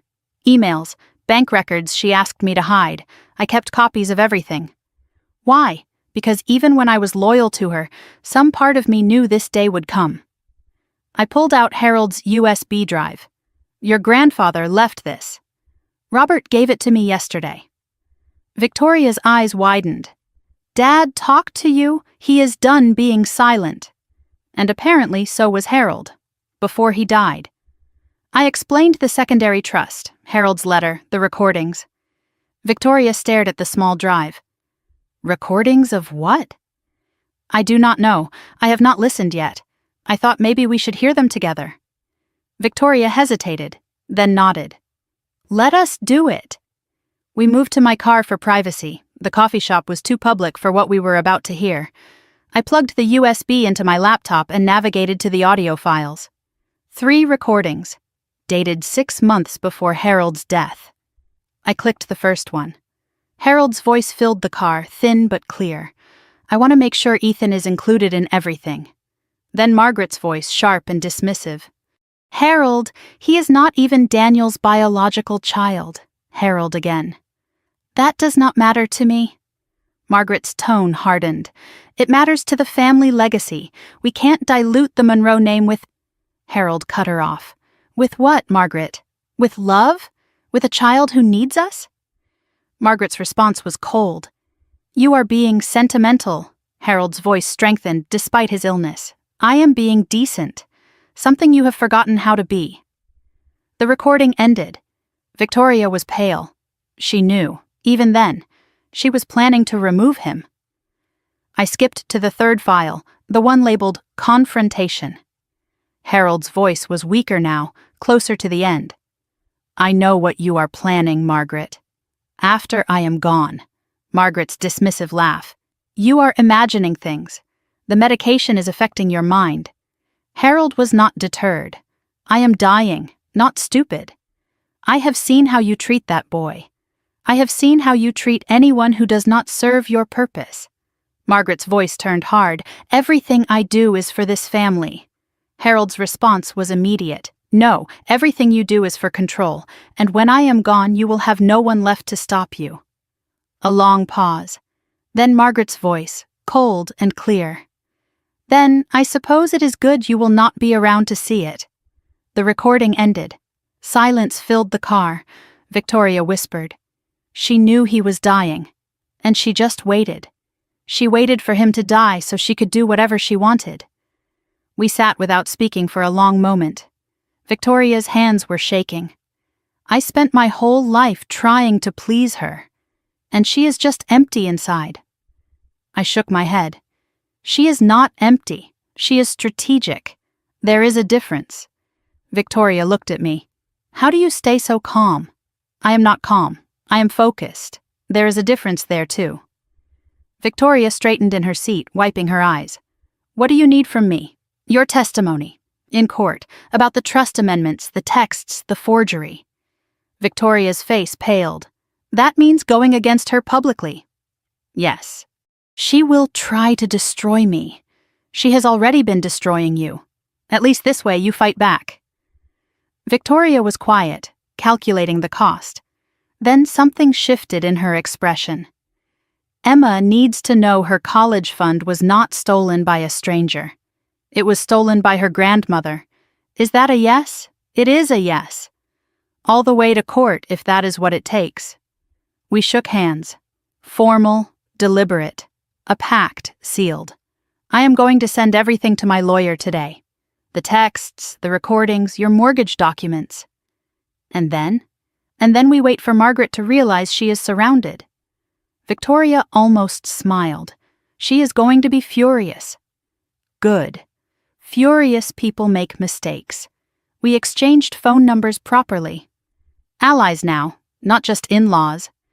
Victoria said something that surprised me. I never thought I would be on this side, against my own mother. I looked at her. You are not against her. You are for your daughter, for the truth. That is different. She nodded slowly. I think I am starting to understand that. I was driving home when my phone buzzed. I pulled over to check. Unknown number. The message made my blood run cold. I know you met with Victoria. I know what you are planning. You have no idea who you are dealing with. Back off now, or I will make sure you lose everything, including that boy you think you are protecting. I stared at the screen, reading the words again. That boy. She could not even use his name. I screenshotted the message immediately and forwarded it to Emily Carter with a note. Just received this, adding to evidence file. Emily's response came within minutes. This is witness intimidation. If she contacts you again, we can add harassment charges. Do not respond to her directly. I did not respond to Margaret, but I did not delete the message either. Every word was ammunition now. I called Daniel. I told him about the text, about the threat. His voice went tight. She threatened Ethan? Not directly. But the implication is clear. Daniel was silent for a moment. Then his voice came through, harder than I had ever heard it. I am calling her. Daniel, Emily said not to engage, I am not calling as your husband. I am calling as her son. She needs to know this is the line she cannot cross. For the first time I heard steel in his voice. Okay, but record the call if you can. Already planning on it. I arrived home to find Daniel on the phone in the kitchen. His voice was low, controlled, deadly calm. And if you ever mention Ethan again, in any context, I will personally make sure the court knows exactly what kind of person you are. A pause while Margaret responded. Then Daniel again. No, Mother. You listen. This is not a negotiation. This is a warning. Stay away from my family. He hung up and looked at me. She is scared. I could hear it. What did she say? That we are making a mistake. That we will regret this. That family forgives. And what did you say? Daniel's jaw tightened. I said some families are not worth forgiving. That night, I lay awake in bed. Daniel was beside me, back in our bedroom for the first time since Thanksgiving. My phone showed the evidence folder growing larger by the hour. Victoria's texts, Harold's recordings, the threat message, Robert's documents. Margaret was cornered but not defeated. Tomorrow, Emily would file the expanded petition with all the new evidence. Tomorrow, the court battle would officially begin. But tonight, I allowed myself one small moment of hope. I had my husband back. I had allies I never expected. And Harold's voice, even from beyond the grave, was still fighting for my son. The wall around Margaret Monroe was cracking, and soon it would fall. 2 months had passed since Thanksgiving. 2 months of depositions and document requests and strategy sessions.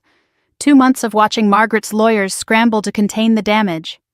February had arrived cold and gray, but today the sun was breaking through the clouds like a promise. Today was the deposition. Today Margaret Monroe would face questions under oath for the first time. I woke before dawn, my mind already racing through everything that needed to happen. Daniel was awake too, making coffee in the kitchen, moving quietly so he would not wake Ethan. Neither of us had slept well. The weight of what was coming pressed down on us like a physical thing. I dressed carefully, professionally. A navy blazer, simple jewelry, nothing flashy. Emily's advice echoed in my mind. Do not give them anything to react to. Let the evidence do the talking. Ethan was still asleep when I checked on him. He was staying with Mrs. Patterson today. He did not need to know what was happening, did not need to carry this weight. Before I left, I stood in his doorway and watched him breathe. His face was peaceful, unmarked, the bruise long gone. I whispered words he could not hear. This is for you, baby.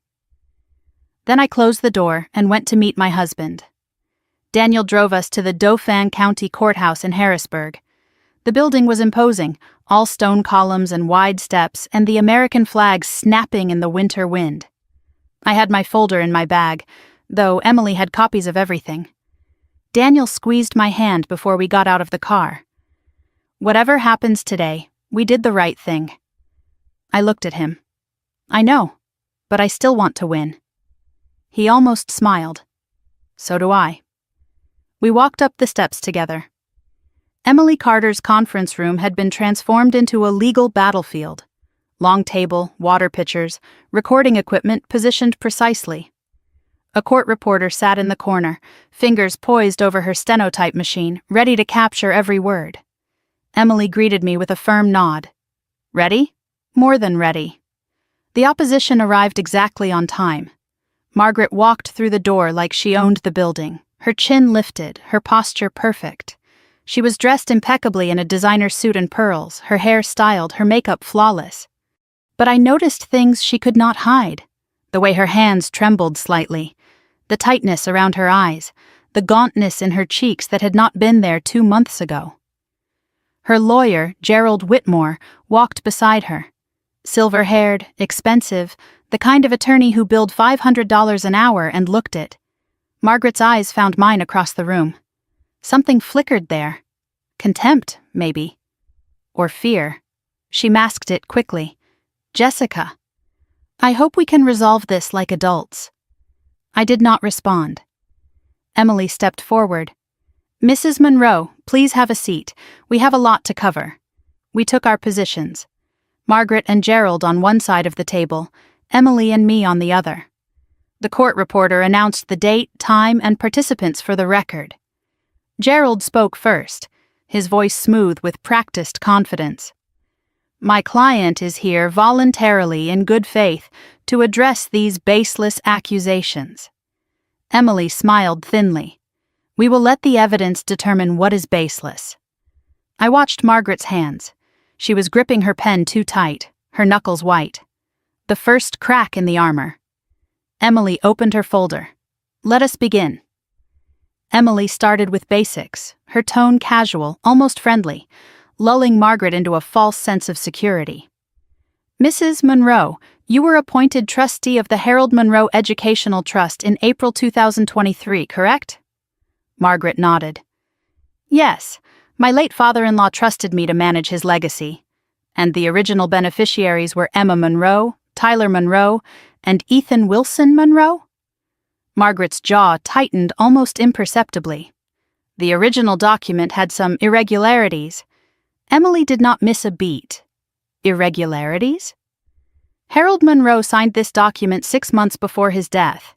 He was examined by his physician that same week and declared mentally competent.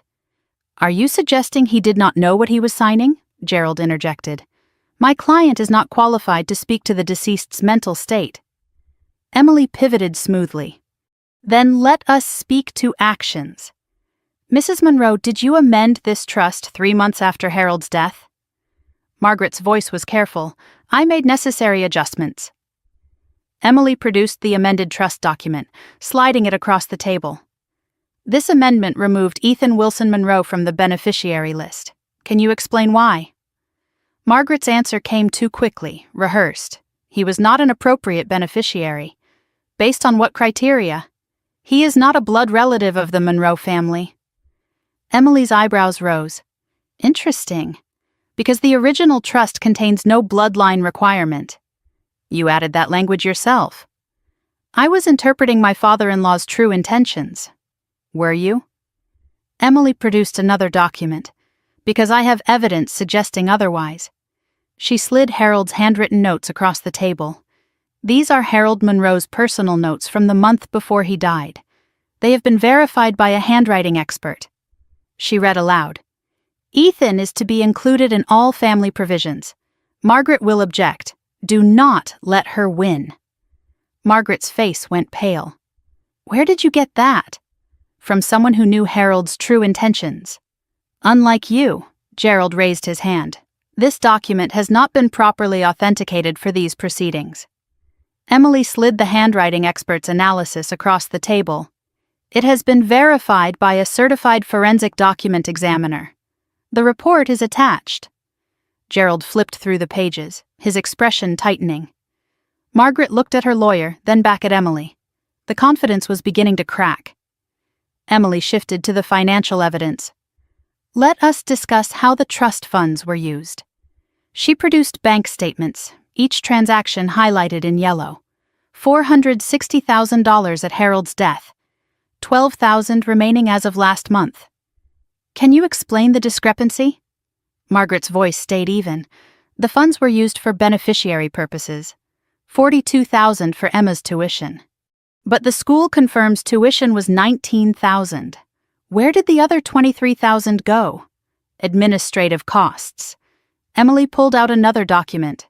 "This bank transfer shows $23,000 moved to your personal checking account 3 days after the tuition payment." Gerald tried to intervene. "That could be reimbursement for legitimate expenses." "Then where are the receipts?" "The trust requires documentation of all expenditures over $500. Silence. Emily continued, relentless. $35,000 for property maintenance. Here is the contractor's invoice for your kitchen renovation, paid directly from the trust account. The trust's property? Or your personal residence? Margaret's composure slipped. The property needed work. Your personal residence is not trust property, Mrs. Monroe.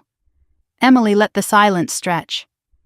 $28,000 for a vehicle purchase. A Lexus SUV registered in your name, not the trust's name. Transportation was necessary for trust business. What trust business requires a personal luxury vehicle? Gerald's voice rose. My client does not need to justify every operational decision. Actually, as trustee, she absolutely does. That is what fiduciary duty means. Emily stood and walked slowly around the table. Let me be clear about what we have established. You removed a child from his grandfather's trust without legal authority. You spent 97% of the funds on personal expenses. You failed to provide required documentation or annual statements. And you concealed all of this from the beneficiary's guardians. Margaret's voice wavered. I was protecting the family. You were stealing from children, including your own grandchildren. Gerald spoke quickly. I need a moment with my client. Emily nodded. Of course. But we are not finished, not by a long way. During the 5-minute recess, I stepped into the hallway. My phone buzzed. Daniel. How is it going? I typed back. She is rattled. Emily has not even played the recordings yet. His response came immediately. Give her hell. I almost smiled. That is the plan. We reconvened. Margaret looked composed again. She had rallied during the break, rebuilt some of her walls.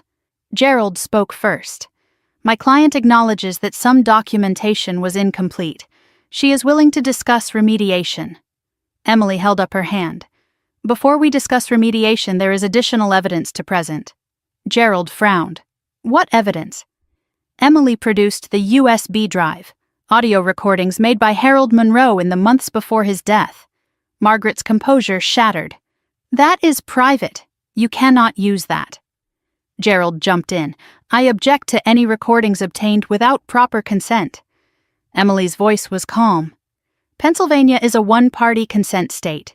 Harold was a party to these conversations. The recordings are fully admissible. She plugged the USB into a speaker system. Let us listen. Harold's voice filled the room, thin and weak, but unmistakably clear. I want to make sure Ethan is included in everything. Then Margaret's voice, sharp and dismissive. Harold, he is not even Daniel's biological child. Harold again. That does not matter to me. Margaret's recorded words cut like a knife. It matters to the family legacy. We cannot dilute the Monroe name with people who do not belong. Harold's response was firm.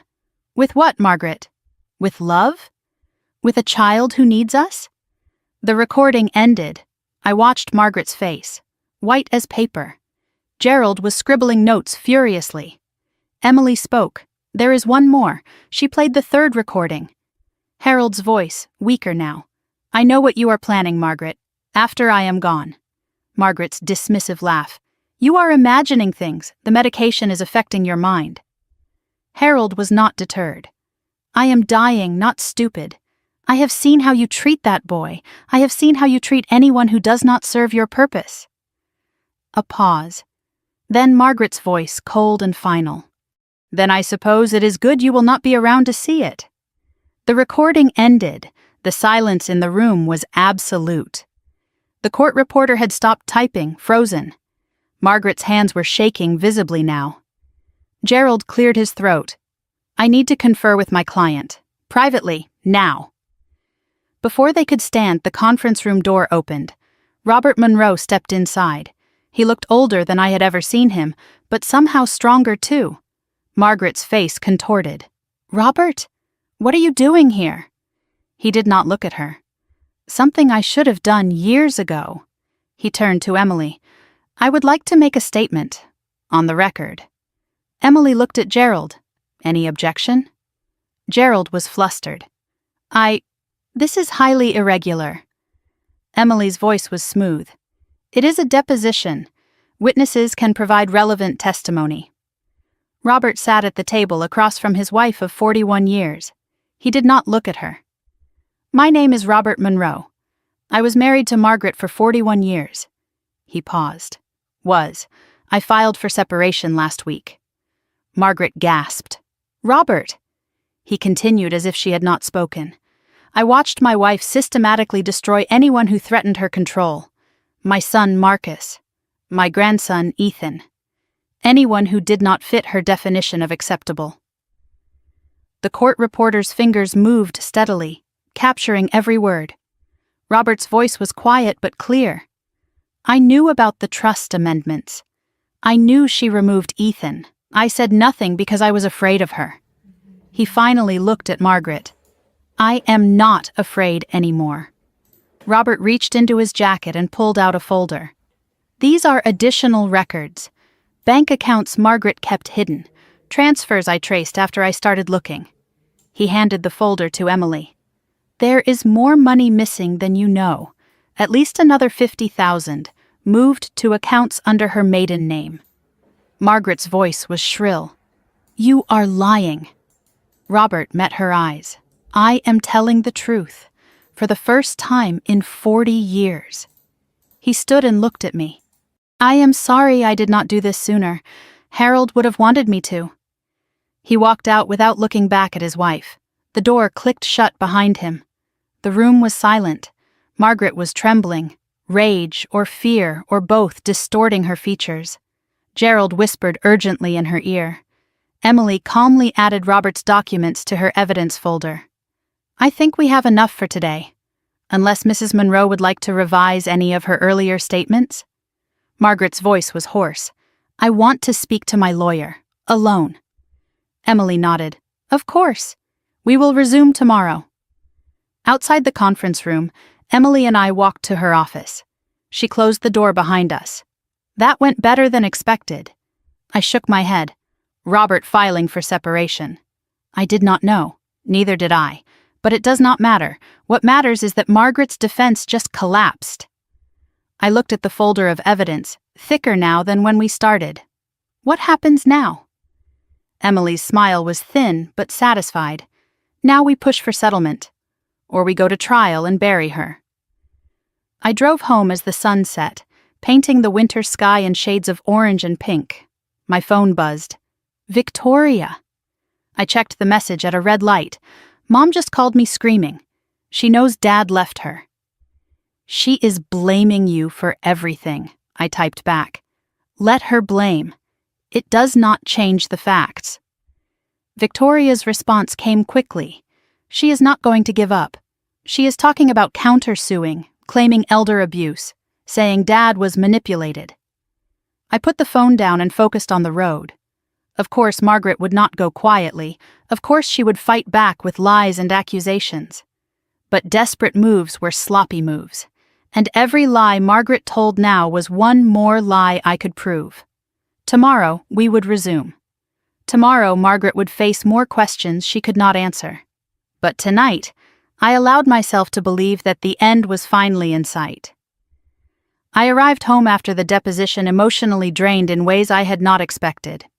The house was warm and lit, the smell of something cooking drifting from the kitchen. Daniel had made dinner. Ethan was already in bed, worn out from a day of playing at Mrs. Patterson's house. Daniel met me at the door, his face searching mine for answers. How bad was it? I set down my bag. For her? Devastating. I told him everything. The financial evidence laid out in undeniable detail. Margaret's fumbling explanations that explained nothing. The recordings of Harold's voice filling the conference room, stripping away every pretense Margaret had built. Victoria's testimony confirmed for the official record. And then Robert's appearance, his quiet devastation of everything Margaret thought she had secured. Daniel listened without interrupting, his expression cycling through shock, shame, and something that looked almost like relief. When I finished, he sat heavily on the couch. Dad filed for separation? I sat beside him. Last week. He did not tell anyone. Daniel stared at the carpet. 41 years. And he finally walked away. I reached for his hand. He said he was tired of being afraid. Daniel's voice was quiet. I know the feeling. We sat in silence for a moment, processing everything that had happened. Then I remembered. There was one file on the USB I had not opened. The audio recordings had been played at the deposition, but there was also a video file. I had noticed it when I first looked through the contents, but something made me save it. It felt private somehow, meant for a different moment than a legal proceeding. "There is something else," I told Daniel. "Harold left a video." He looked up sharply. "A video? I have not watched it." I thought maybe we should watch it together. We sat at the kitchen table with the laptop between us. I plugged in the USB and navigated to the video file. The thumbnail showed Harold, thin and pale, but alert. The file was dated 3 weeks before his death. Daniel's hand found mine under the table. His grip was tight. I clicked play. Harold's face filled the screen. He was sitting in his study, the room I remembered from our hospital visits. Books lined the shelves behind him, and he sat in the old leather chair that had always seemed to swallow him. His voice was weak but steady. "If you are reading this, I am gone. And if Robert gave you this file, it means Margaret did exactly what I feared she would do." Daniel's breath caught beside me. Harold continued, his eyes seeming to look directly at us through the camera. "I am recording this because I know my wife. I have known her for over 60 years. And I have watched her destroy anyone who does not serve her vision of what this family should be." Harold shifted in his chair, the movement clearly painful. Margaret was not always like this. Or maybe she was, and I was too young and too in love to see it.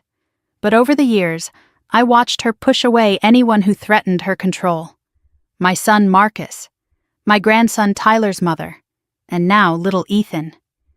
He paused and coughed, a harsh sound that spoke of his failing body. I tried to protect them all. I failed with Marcus. I was too weak to stand up to her then, but I will not fail Ethan. I felt tears on my cheeks. Beside me, Daniel was crying openly, his shoulders shaking with silent sobs. Harold leaned forward in his chair, his expression intensifying. "In my will, I included a clause Margaret does not know about. If she violates her fiduciary duty, if she removes any beneficiary without legal cause or misuses the funds for personal gain, all remaining trust assets transfer automatically to an independent trustee." He smiled slightly. "That trustee is Jessica. Robert has the documents." My hand flew to my mouth. I knew about the secondary trust, the $50,000 Harold had set aside. But this was different. This was the entire original trust, automatically transferred to my control because of Margaret's violations. Harold had set a trap that Margaret had walked directly into. "Margaret thought she could wait me out," Harold said. "She thought once I was gone she could do whatever she wanted." She was wrong. The video continued. Harold's expression softened, and when he spoke again, his voice was gentler. "Daniel, if you are watching this, I am sorry. I am sorry I did not protect you better from your mother. I am sorry I let fear keep me silent for so long." Daniel made a sound beside me, half sob, half something else. Harold went on. "You were always the gentle one, the peacemaker. But sometimes peace is not possible, son. Sometimes you have to fight for what is right, even when it hurts." He paused. "I hope you have found the courage I never had. I hope you have chosen Jessica and Ethan over your mother's approval. If you have, I am proud of you." Daniel covered his face with his hands, his whole body shaking. I put my arm around him but did not speak. This moment belonged to him and his grandfather. Harold's eyes seemed to look directly at me through the screen. "Jessica, I knew from the moment I met you that you were different. You did not care about the Monroe name or the Monroe money. You just loved my grandson." I wiped my eyes, trying to see through the tears. "I also knew Margaret would never accept you. Or Ethan. She does not know how to love without conditions." Harold's voice strengthened. "But you do. That is why I am trusting you with my legacy. Not the money. That is just paper. My legacy is making sure the children in this family know they are loved. All of them. Equally." Then Harold's voice changed, becoming tender in a way I had only heard when he spoke to Ethan. "And Ethan, my boy, I know you might not remember me when you are older. You were so young when I got sick. But I want you to know something." My heart broke hearing him address my son, knowing Ethan would only hear these words through a recording. "You are my grandson. Not because of blood, not because of papers, but because I chose you, the same way your mother chose you, the same way Daniel should choose you." Harold smiled at the camera. "Family is not who you are born to, son. It is who shows up for you. And I hope, when you are older, you will have people who show up for you every single day." He reached toward the camera, as if trying to touch Ethan's face through the screen. "Be brave, be kind, and never let anyone tell you that you do not belong." The video ended. Daniel and I sat in silence, the kitchen suddenly too quiet. The weight of Harold's words hung in the air around us. Daniel spoke first, his voice raw. He knew. He knew exactly what she would do. He tried to stop her the only way he could. His voice cracked, and I spent my whole life trying to earn her approval, while Grandpa spent his last months protecting us from her. Daniel stood and walked to the window. I wasted so much time, so many years being afraid of her. I joined him, putting my hand on his shoulder. "You are not afraid anymore. No, I am angry." He turned to face me. "I am angry at her for what she did to Marcus, to Ethan, to you. And I am angry at myself for letting it happen." I looked into his eyes. "You cannot change the past, but you can change what happens next." He nodded slowly. "Send the video to Emily.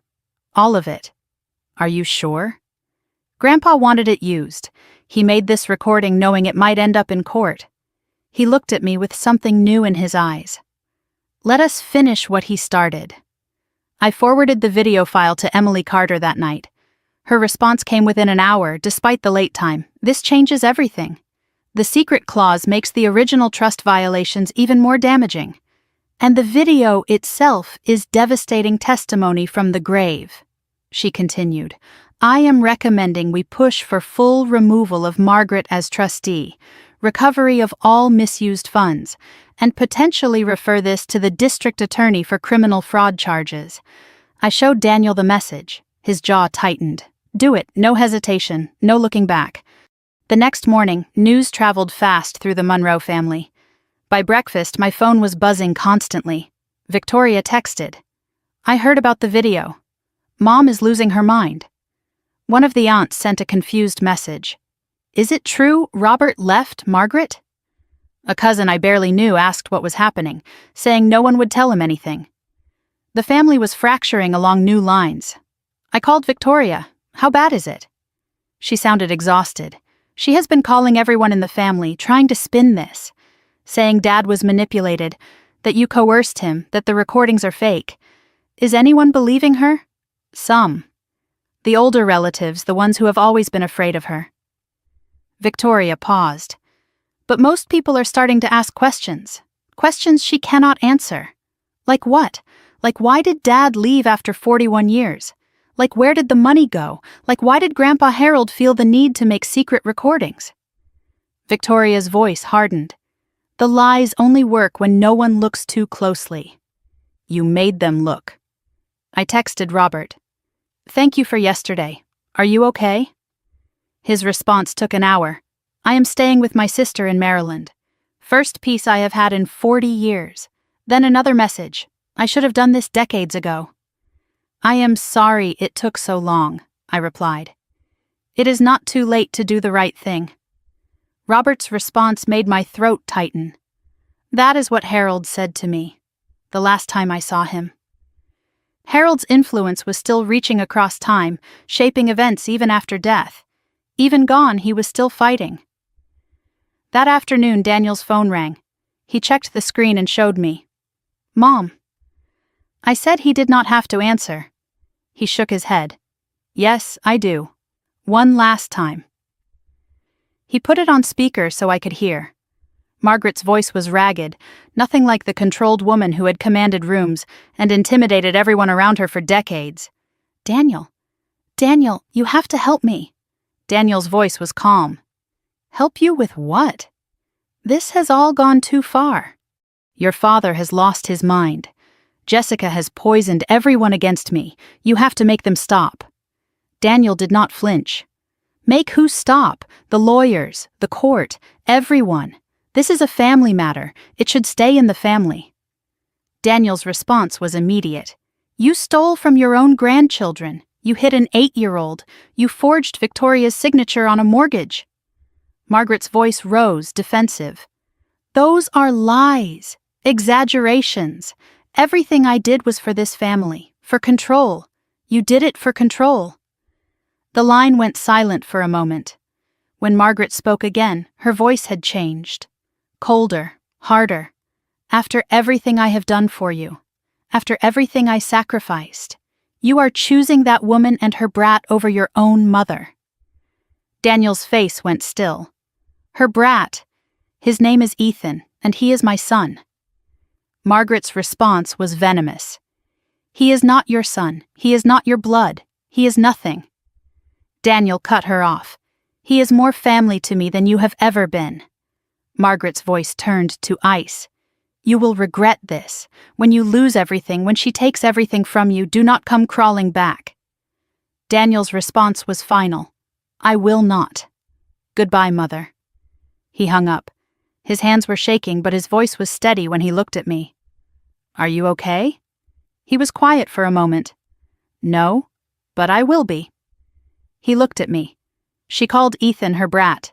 Nothing. After everything, that is still how she sees him. I touched his arm. Now you know for sure. I always knew. I just did not want to admit it. Later that evening, Ethan came home from school. He dropped his backpack and looked at us sitting together on the couch. Is everything okay? You both look weird. Daniel laughed, a real laugh, the first in months. We are okay, buddy. Better than okay. Ethan looked suspicious. Did something happen? Something good, I told him. We will tell you when you are older. He shrugged. Okay, can we have pizza for dinner? Daniel smiled. Absolutely. We ordered pizza and watched a movie together, pretending it was a normal Tuesday. But it was not normal. It was the first night of the rest of our lives. After Ethan went to bed, I checked my email. Emily Carter had written again. Court date set. 3 weeks from today. Margaret's lawyer is pushing for settlement. She knows she cannot win at trial. I showed Daniel. He read it twice. What do you want to do? I thought about Harold's video, Robert's testimony, Victoria's evidence, the recordings, the documents. Everything Margaret had built was crumbling. I want her to face what she did, in a courtroom, on the record. Daniel nodded. Then that is what we will do. I typed my response to Emily. No settlement. We go to trial. I hit send. 3 weeks. 3 weeks until Margaret Monroe finally faced justice. Harold could not see this moment, but he had made it possible, and I intended to honor that gift. Late March arrived with the first warm day after a brutal winter. 4 months had passed since Margaret slapped Ethan at that Thanksgiving table. 4 months of depositions and evidence gathering and sleepless nights. 4 months of watching Margaret's world slowly crumble around her. Today, it would all end. Today was the trial. I woke before dawn, my eyes opening to darkness, my mind already racing through everything that needed to happen. Daniel was awake beside me, staring at the ceiling. Neither of us had slept well. We got up without speaking and moved through the house like ghosts, making coffee, checking documents, preparing for war. Ethan was staying with Mrs. Patterson. He did not need to see this. He did not need to carry this weight. Before I left, I stood in his doorway one last time. He was still asleep, his face peaceful in the early morning light. I thought about everything that had brought us to this moment, the slap, the silence, the discovery of the stolen inheritance. Harold's voice reaching across death to protect the grandson he had chosen to love. I whispered words Ethan could not hear. This is for you, baby. Then I closed the door. Daniel drove us to the Dauphin County Courthouse in Harrisburg. The building loomed against the morning sky, all stone columns and wide steps and American flags snapping in the spring breeze. I had my folder in my bag, though Emily had copies of everything. We parked and sat for a moment, neither of us moving. Daniel squeezed my hand. Whatever happens today, we did the right thing. I looked at him. I know, but I still want to win. He almost smiled. So do I. We walked up the steps together side by side, ready for whatever came next. The courtroom was smaller than I expected. Wood paneling, fluorescent lights, rows of wooden benches. Not the dramatic setting of television dramas, just a room where lives got decided. Emily Carter was already at the plaintiff's table, files organized, laptop open, ready for battle. She nodded when she saw me. Ready? More than ready. Margaret arrived with Gerald Whitmore a few minutes later. I barely recognized her. She had aged decades in 4 months. Gaunt, gray-skinned, smaller somehow. The polished matriarch in designer suits had been replaced by a woman dressed in black, like she was attending her own funeral. Maybe she was. Gerald walked beside her, his silver hair perfectly styled, his expensive suit pressed and pristine, but even he looked nervous. I looked around the courtroom gallery. Victoria sat behind me, ready to be called as a witness. Robert was there too, seated separately from Margaret, his face grim but resolved. A few relatives were scattered through the benches, choosing sides with their seating. Daniel sat directly behind me, close enough that I could feel his presence. Margaret scanned the room, saw her husband, her children, her family all positioned against her. Something flickered across her face. Fear, maybe. Or the beginning of understanding. Then her mask returned, harder than ever. All rise. The Honorable Judge Patricia Thornton presiding. Judge Thornton entered the courtroom, her black robe flowing behind her. She was a black woman in her 60s, with silver hair and reading glasses perched on her nose. I had heard she had a reputation for fairness and zero tolerance for nonsense. She took her seat and reviewed her papers briefly. We are here in the matter of Monroe versus Monroe. Petition for removal of trustee and recovery of trust assets. Is counsel ready? Emily stood. Ready, Your Honor.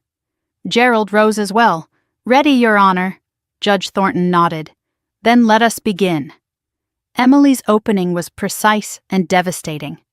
Your Honor, this case is about a betrayal of trust in every sense of the word. She outlined the facts with surgical clarity. Harold Monroe created a trust for his grandchildren's education. Margaret Monroe was appointed temporary trustee. Within months of Harold's death, Margaret removed one beneficiary, spent 97% of the funds on personal expenses, and concealed these actions from the other beneficiaries' guardians. Emily paused, letting the words sink in. This is not a family disagreement. This is fraud. And we have the evidence to prove it. The documentary evidence came next. Emily presented each document methodically, building her case like a brick wall. The original trust with all 3 beneficiaries listed. The amended trust with Ethan's name removed. Harold's handwritten notes explicitly including Ethan. Bank statements showing personal expenditures. Contractor invoices matching trust withdrawals. Vehicle registration in Margaret's personal name. Each document was entered into evidence, each one another nail in Margaret's coffin. Gerald objected occasionally. Hearsay. Relevance. Improper foundation. Judge Thornton overruled most of them. The paper trail was damning and undeniable.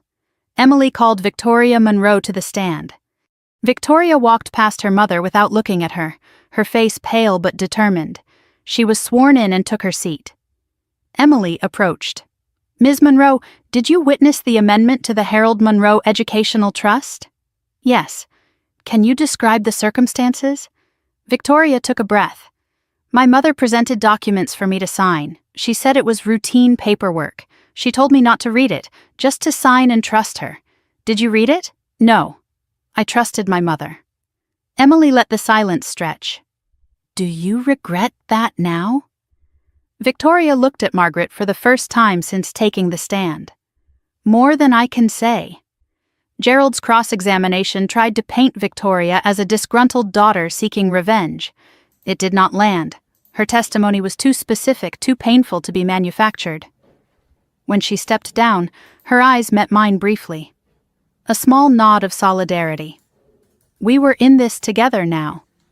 Emily addressed the judge. Your Honor, I would like to introduce audio recordings made by Harold Monroe before his death. Gerald objected immediately. These recordings were made without my client's knowledge.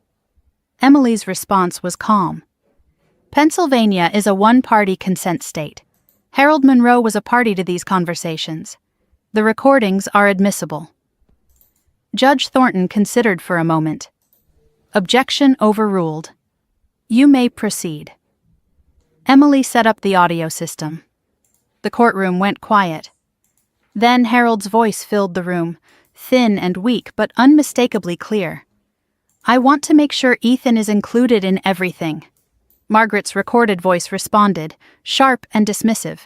Harold, he is not even Daniel's biological child. Harold again. That does not matter to me. Margaret's words cut through the courtroom.